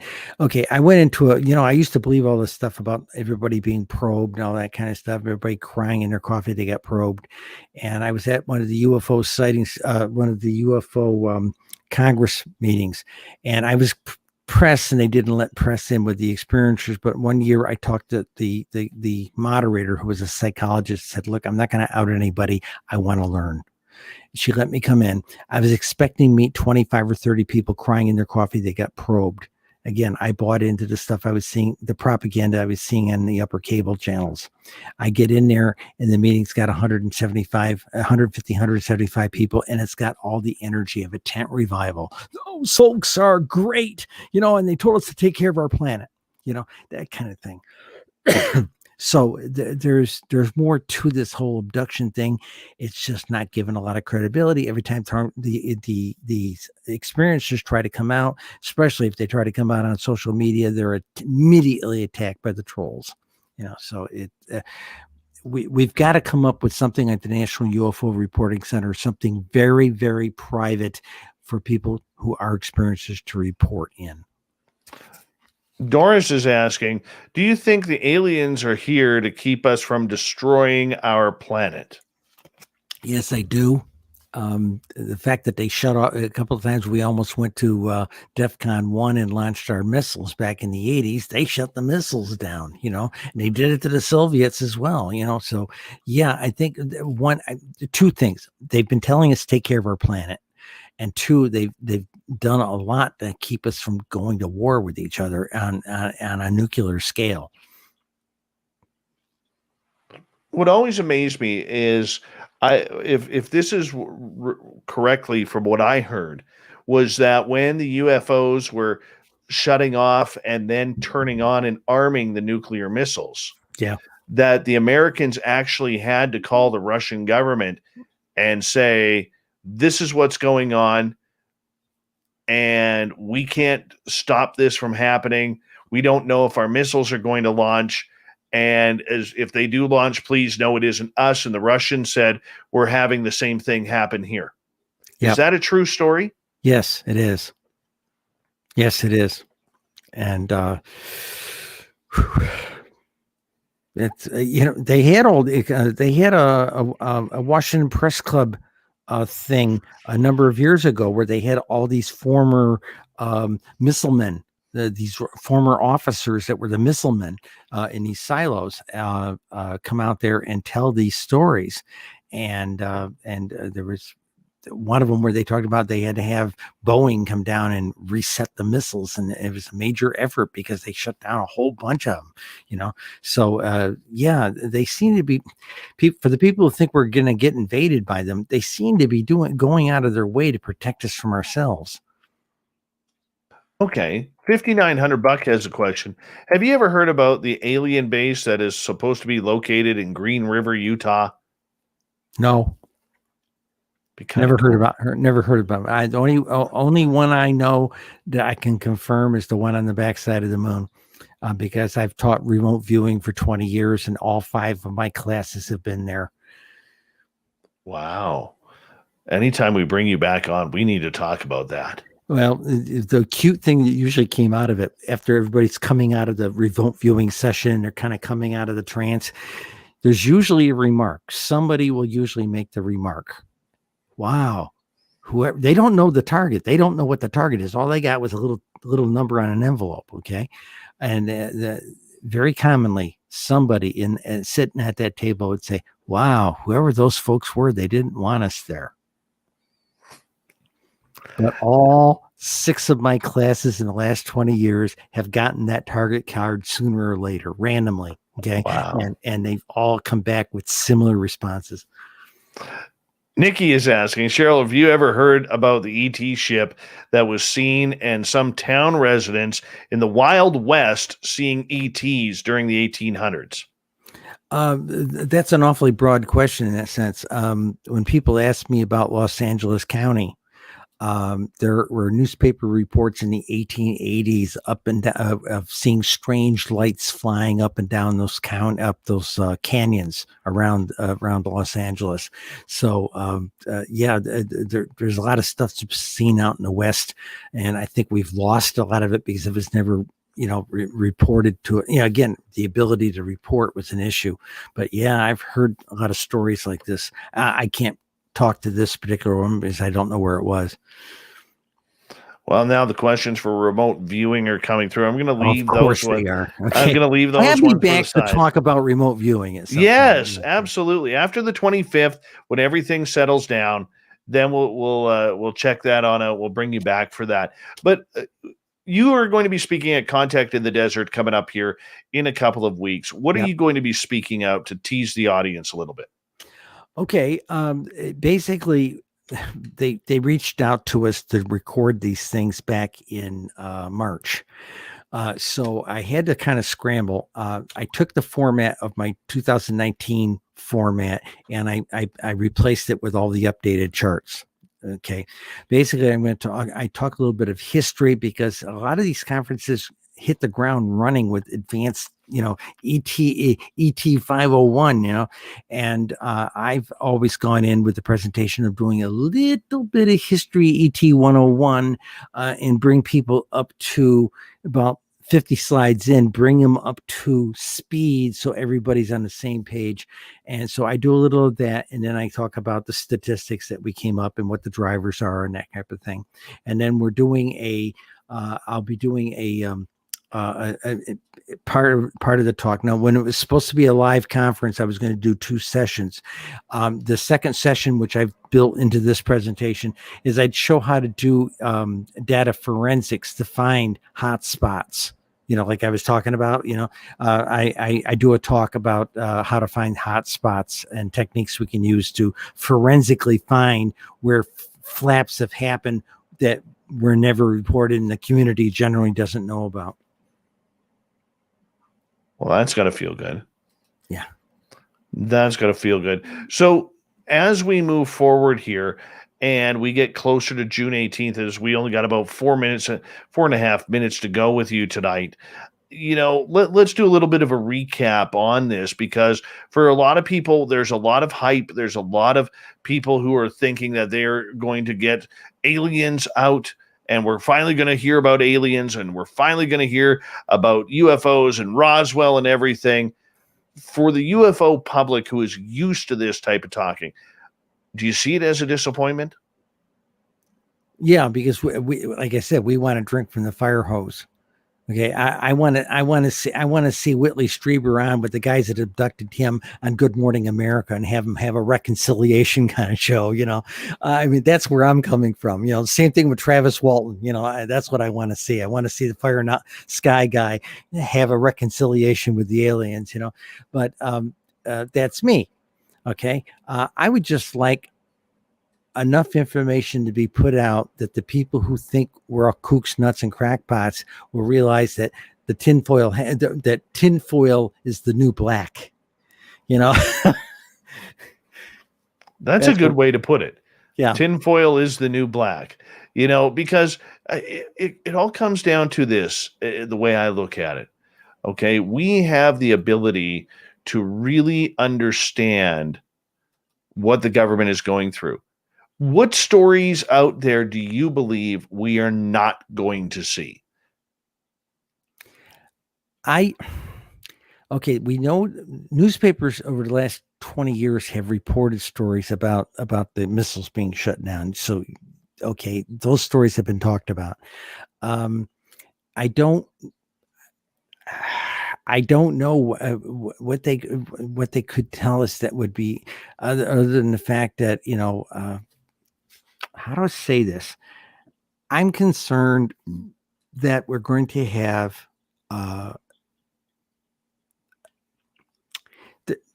it's hard to know what they were using for classification. Classification works on the stuff of we just don't want people to know about it. The next level up is it can do grave damage to the country, and then the highest top level one is massive damage to our country from a knowledge standpoint, or somebody getting our secret sauce on something. Okay. I worry that they will not really spill enough for us to believe and leave us hanging. Like I said, I had a lot of old people writing me saying, I want to know the truth, okay, before I die. And I really worry that they're not going to come square with us about what they do know. And Lou Elizondo said there's plenty of stuff in the files of what they do know. Okay. And if we've had, I went to one conference that said, Eisenhower had a treaty with them or something like that. If that is true, then tell us. Have they met with certain people like Eisenhower, things like that? Did that really happen? Okay. The guys are all dead now that probably did it. So did they really kill Forrestal on purpose? Was that a sanction? Was that an authorized sanction? I'd like to know that. I really would. But are we going to hear about it with this round of stuff? No, I don't think so. I think it's going to be sanitized down so we don't scare the living daylights out of all the people who think we're crackpots. That is very true. And as we are winding down here, I will say this. I think that the Forrestal story, the Eisenhower story, Phoenix Lights, Roswell, anything that could potentially put the government in harm's way from its own people are going to be shut down, and cases of national security. The chances of those coming out until aliens are actually here are slim to none. They got to protect their interest, all under the name of national security, because they're not going to come out and admit we've got bodies. They're not going to come out and admit that we've got crash retrievals, even though that's the hot button topic. I don't see that happening. It's unfortunate. Cheryl, good luck with your speech at Contact in the Desert in a couple weeks' time. You can find the Contact in the Desert schedule with some other great speakers like Grant Cameron, who'll be coming up here very soon in a couple of weeks. And, of course, Cheryl's book, which is called UFO Sightings Desk Reference, United States of America, 2001 to 2020. You can find that on Amazon, which I highly suggest you do. Cheryl, it is always a pleasure to have you here. Thank you so much. Anytime, Dave, anytime. And next time you're on, no UFOs, we'll go straight remote viewing. How about that? Well, let's do that as a paranormal, because it's all one. It's all absolutely. One thing. Okay. Sounds perfect. Cheryl Costa, everybody. You can find her absolutely everywhere on social media. We got Mr. Ron Bumblefoot Thal rocking in the background with Little Brother is Watching. Bumblefoot is the official music of Spaced Out Radio, rocking us in and out of every single show. Get your horns up for the guitar god himself. Special thanks to everybody listening in at home, at work, in your cars, wherever you may be. Thank you to everyone in our chat rooms tonight on YouTube, Twitch, LGAB, Revolution Radio, Spreaker, the Space Travelers Club, Facebook, and, of course, all the Snarkers and Snarkettes hanging out at hashtag Spaced Out Radio on Twitter.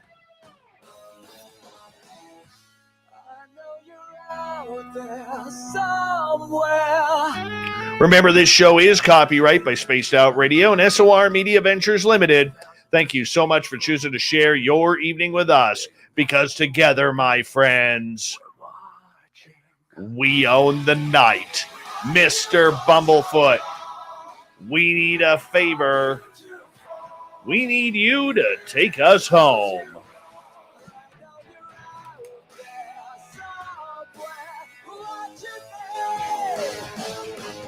Yes, the Woo train has docked for the night, but soon, my friends, we shall ride again.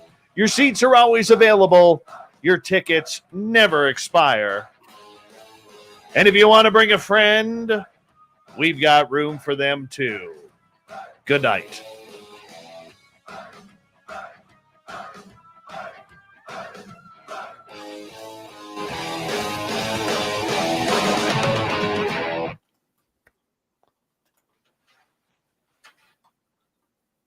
That was a great show.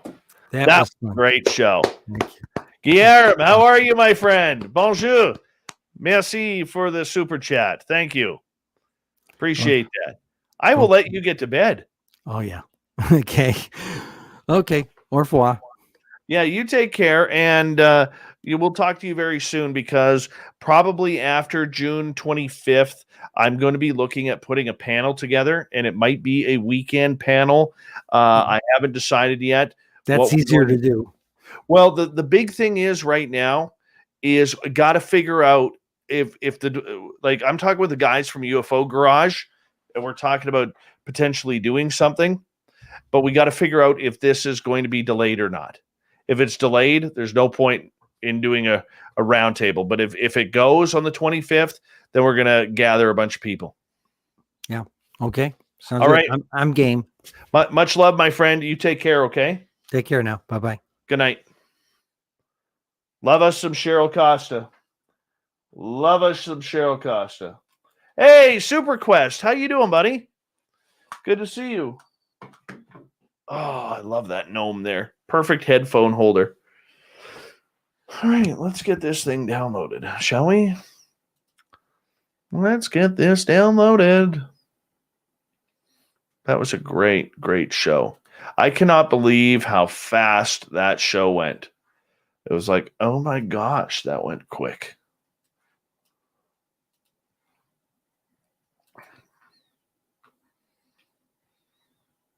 Hi, Jennifer Jenny. How's it going? I'm going to assume you're not Jennifer P because you're Jennifer Jenny. Hey, Polar Eclipse, how are you? 4:16, you're still awake? It's 3 o'clock where you are.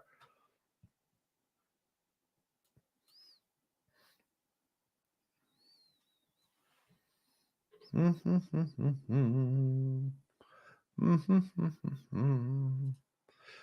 do, do, do.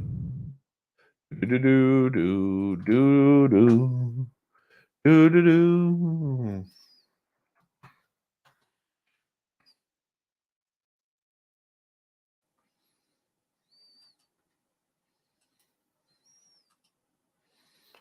Who do we have on tomorrow night? I think it's is it Geraldine tomorrow? No, she was on last week. Let me find out here. Who is on? Oh, Mike Colantonio, Long Island Bigfoot tomorrow night. Coach Clearfloss, how you doing? Hey, Ed Parnell, I'm glad you like that, and thanks for the tweets out there, man. Really appreciate that.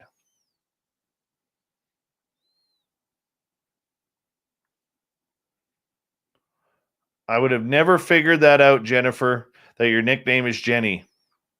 Never would have got that. But thank you for joining us. We really do appreciate you coming on and hanging out with us. That is awesome. Adam Cram, good to have you here tonight. Thank you so much. All our regulars, thank you guys. And if you're new here, we are literally here 7 days a week on our YouTube channel at starting at 9 p.m. Pacific, midnight Eastern time. The weekend shows with Lynn and Michael, Saturday and Sunday, are only 2 hours long. Our show is 3 hours long. So, yeah. Sorry for yawning. I'm tired. It's okay. I can fall asleep in my office tomorrow.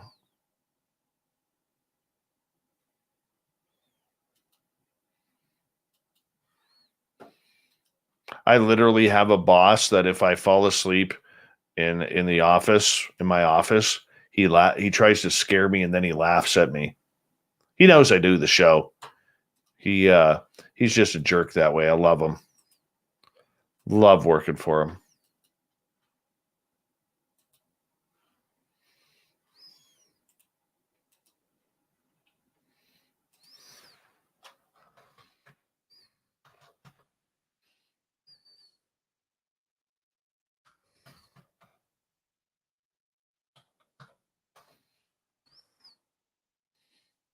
Go.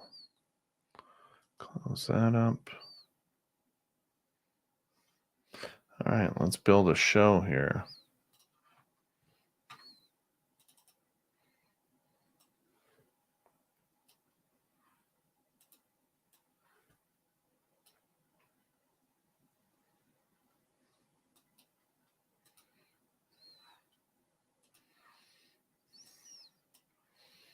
Bear with me here, guys. Close that up. Let's go here.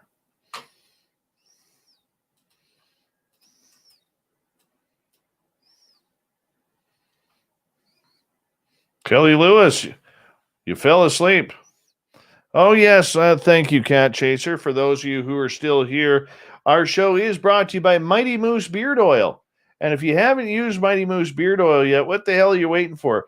Gary the Dutchman, and if you know Dutch people like I do, you know you can never, ever get a deal from a Dutchman. You can't. It's impossible. You actually have a better chance of winning the lottery up here in Canada, the 649 or the Lotto Max. Down in the South, the Powerball. You have a better chance of winning that than actually getting a deal from a Dutchman. It's true.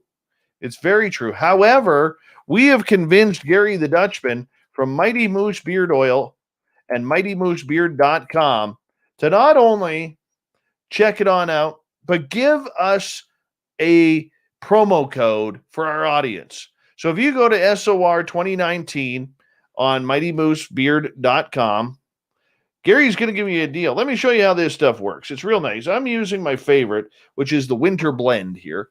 You just drop it into your hand like so. Look at that. Just drop it in there, right?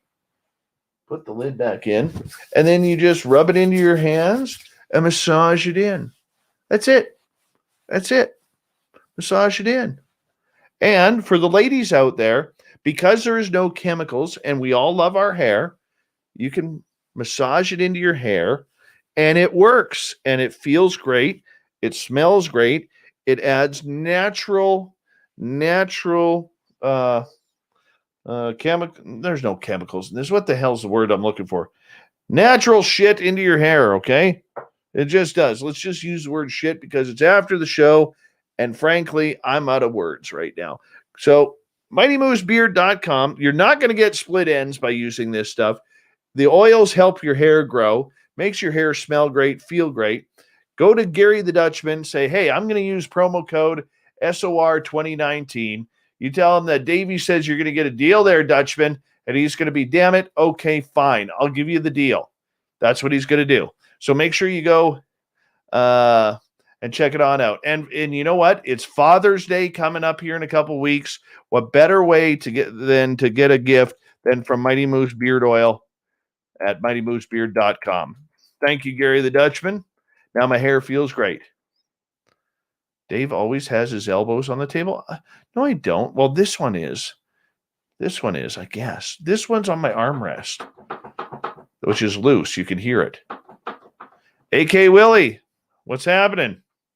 Why can't you post in Spreaker? I have no idea. You should be able to. We haven't blocked you. I haven't blocked anybody in there.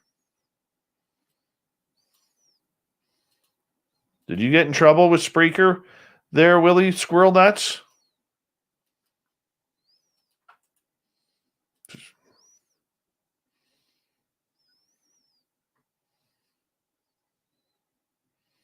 My hair smells great now, though. Thank you, Cat Chaser. You got aliens. We got new ones coming out as soon as the new store opens up, when the new website launches very, very soon. It's going to look good, very cool. We got some really cool t-shirts coming up here. Really cool t-shirts coming up.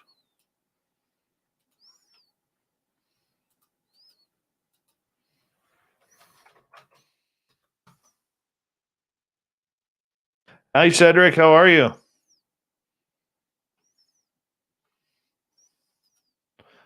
For God's sakes, how did I just do that? Son of a human fart. It's terrible. All right.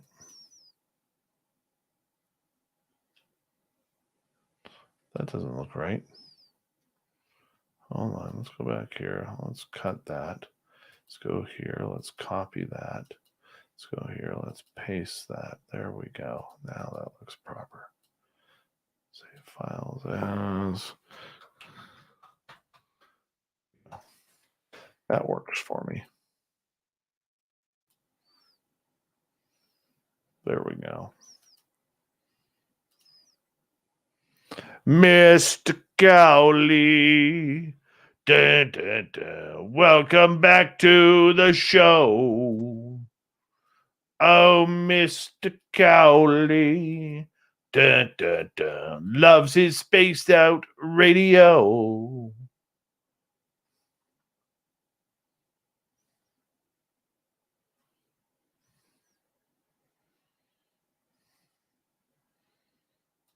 It's the way we roll, man.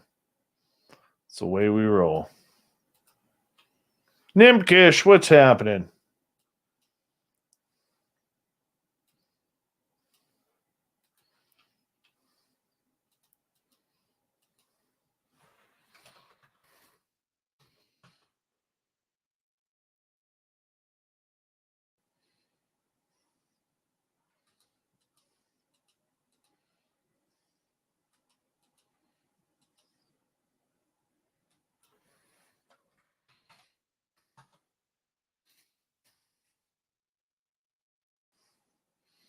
Or hey, Jenny, or Jenny, is this your first time in our chat room?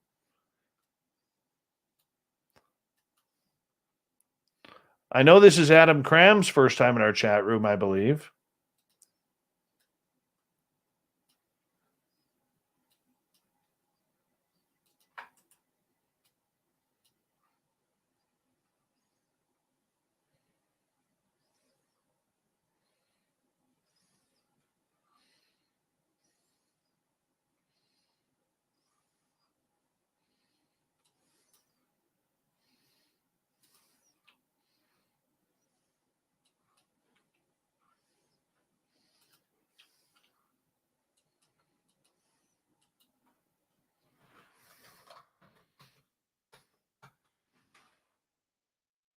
Walter, my first time. Yes, Walter, your first time this month. This month. Good Ukrainian kid, Walter Sobchak. Where's number 14 in your program?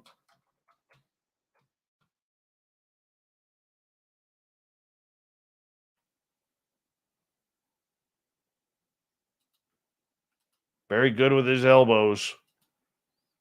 I call him Walter Elbow Sopjack back in the Prairie League days.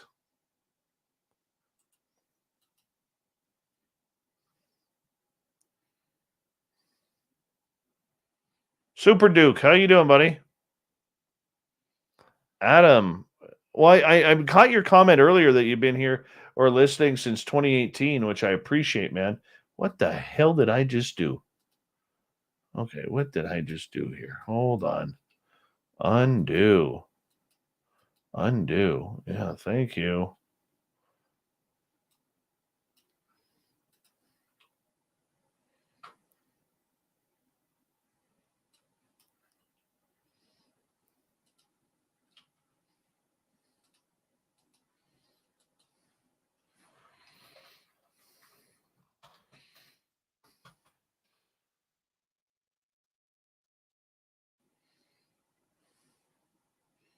Nice. Where are you going, Duke? I feel like I'm talking loud.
Thank you, Cedric.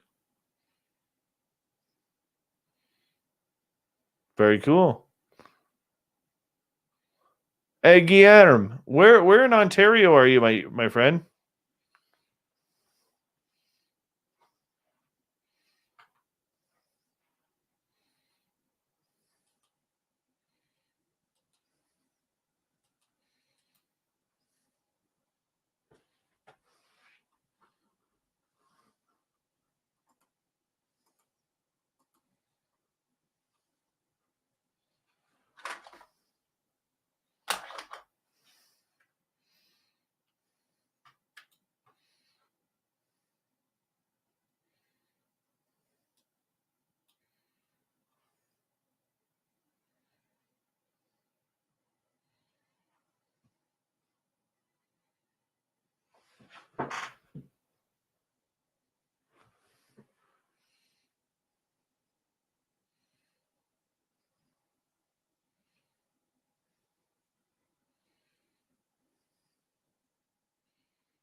Hey, PBR, what's happening?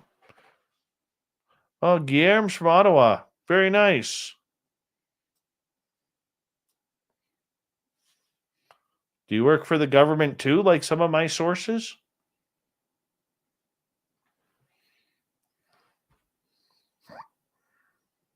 Thank you, Nicola.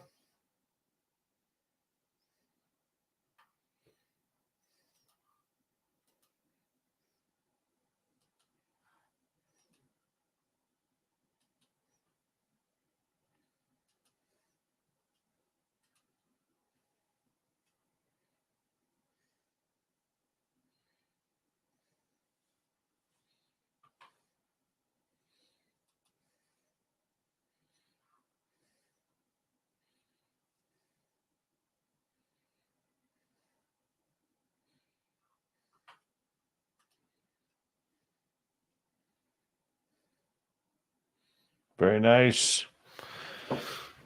Very nice. Around here. Drop the guitar pick.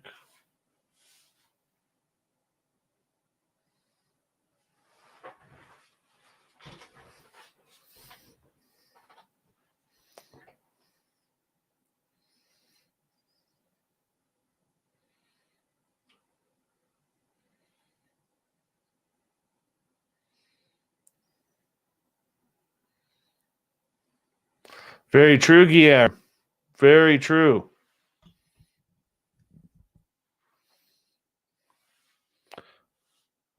How many Leaf fans are throwing themselves in the Rideau Canal right now? Or has Ottawa switched over to a Hab city now?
I learned a power chord today. I've been practicing one. I'm not very good in this chair with it. First two notes.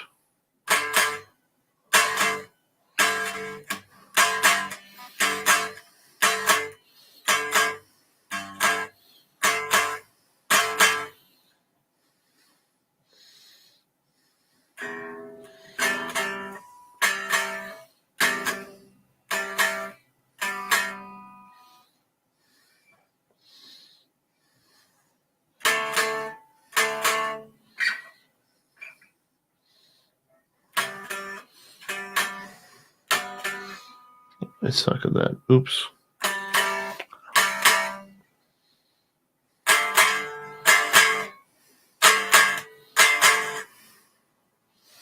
I'm learning.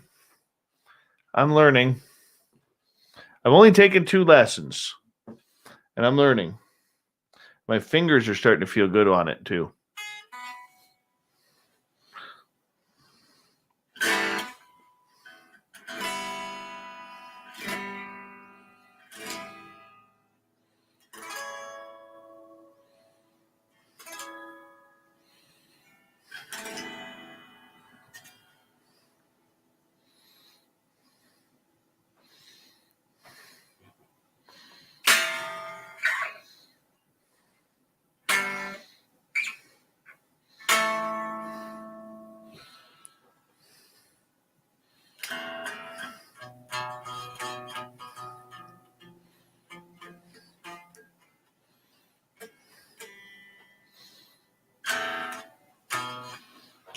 This one's done. Give me 2 seconds here.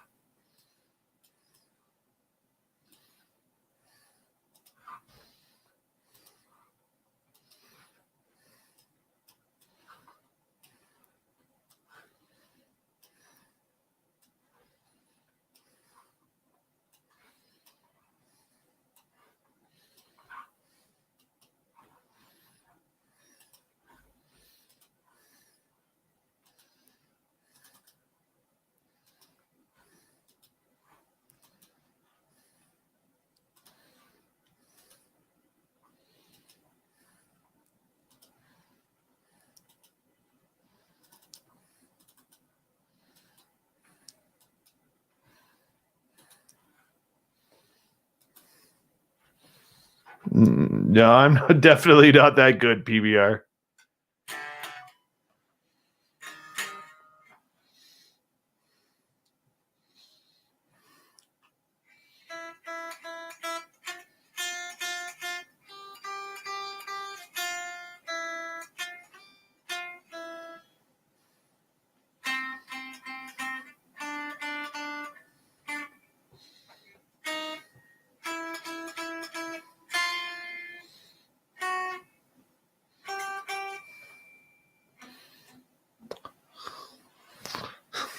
Thank you, Cat Chaser, for that awesome super chat. I really appreciate that.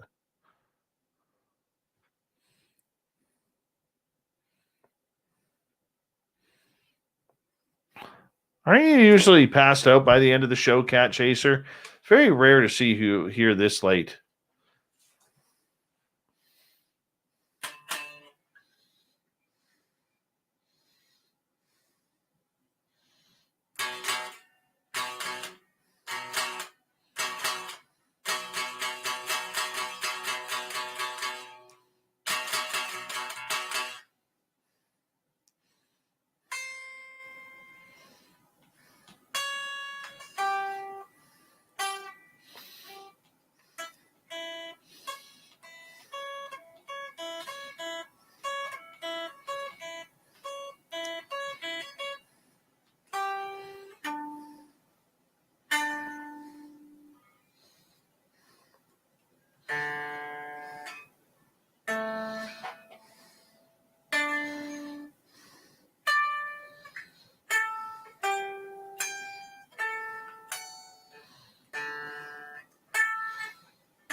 Keep hitting the wrong string.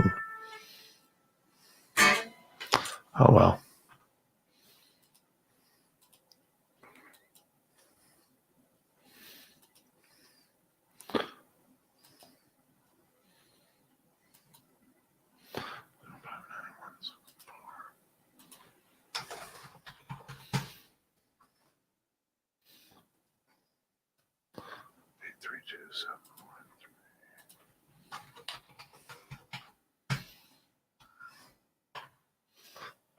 Oh.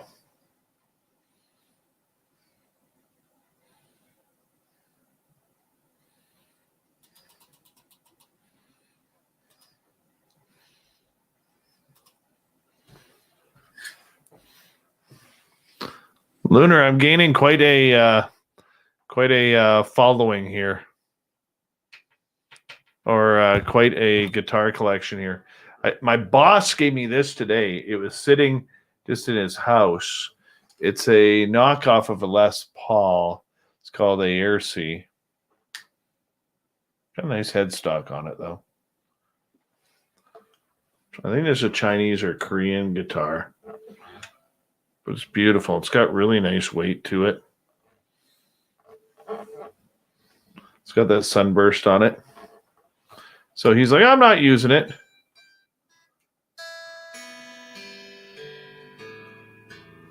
How much am I out of tune? I do have guitar tuna. Might just be my playing.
Good call there, Nick Madrid, Spain.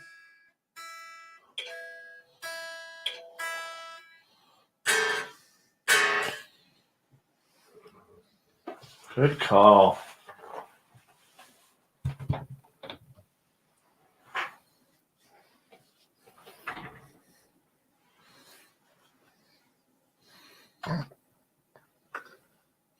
Very impressive, Nick Madrid, Spain.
one's done. That one's done.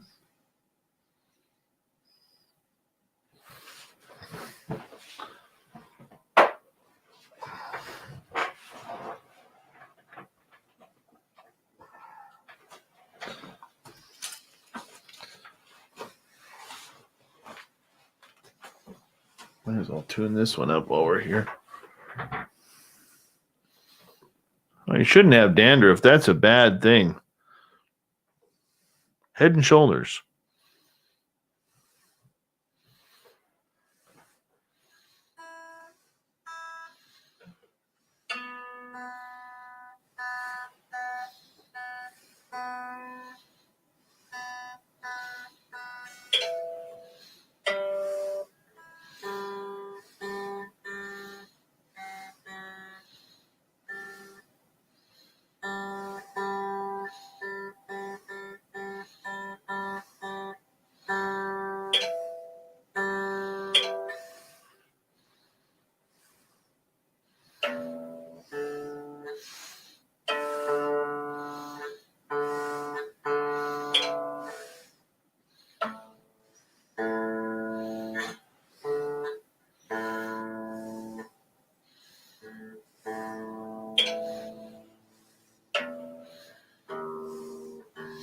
Well, that one's way out.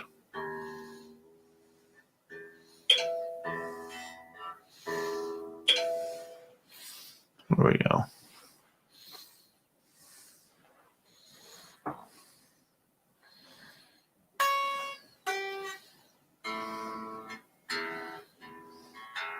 Yes, thank you, Duke.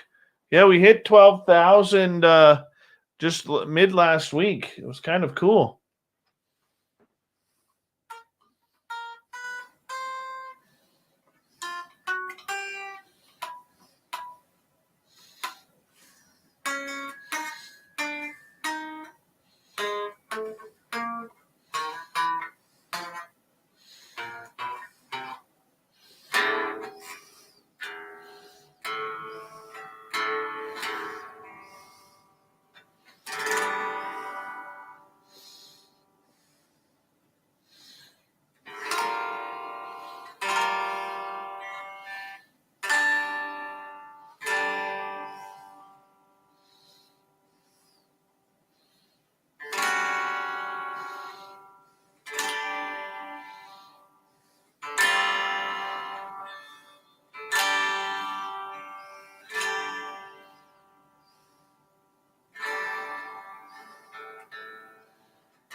I'm learning.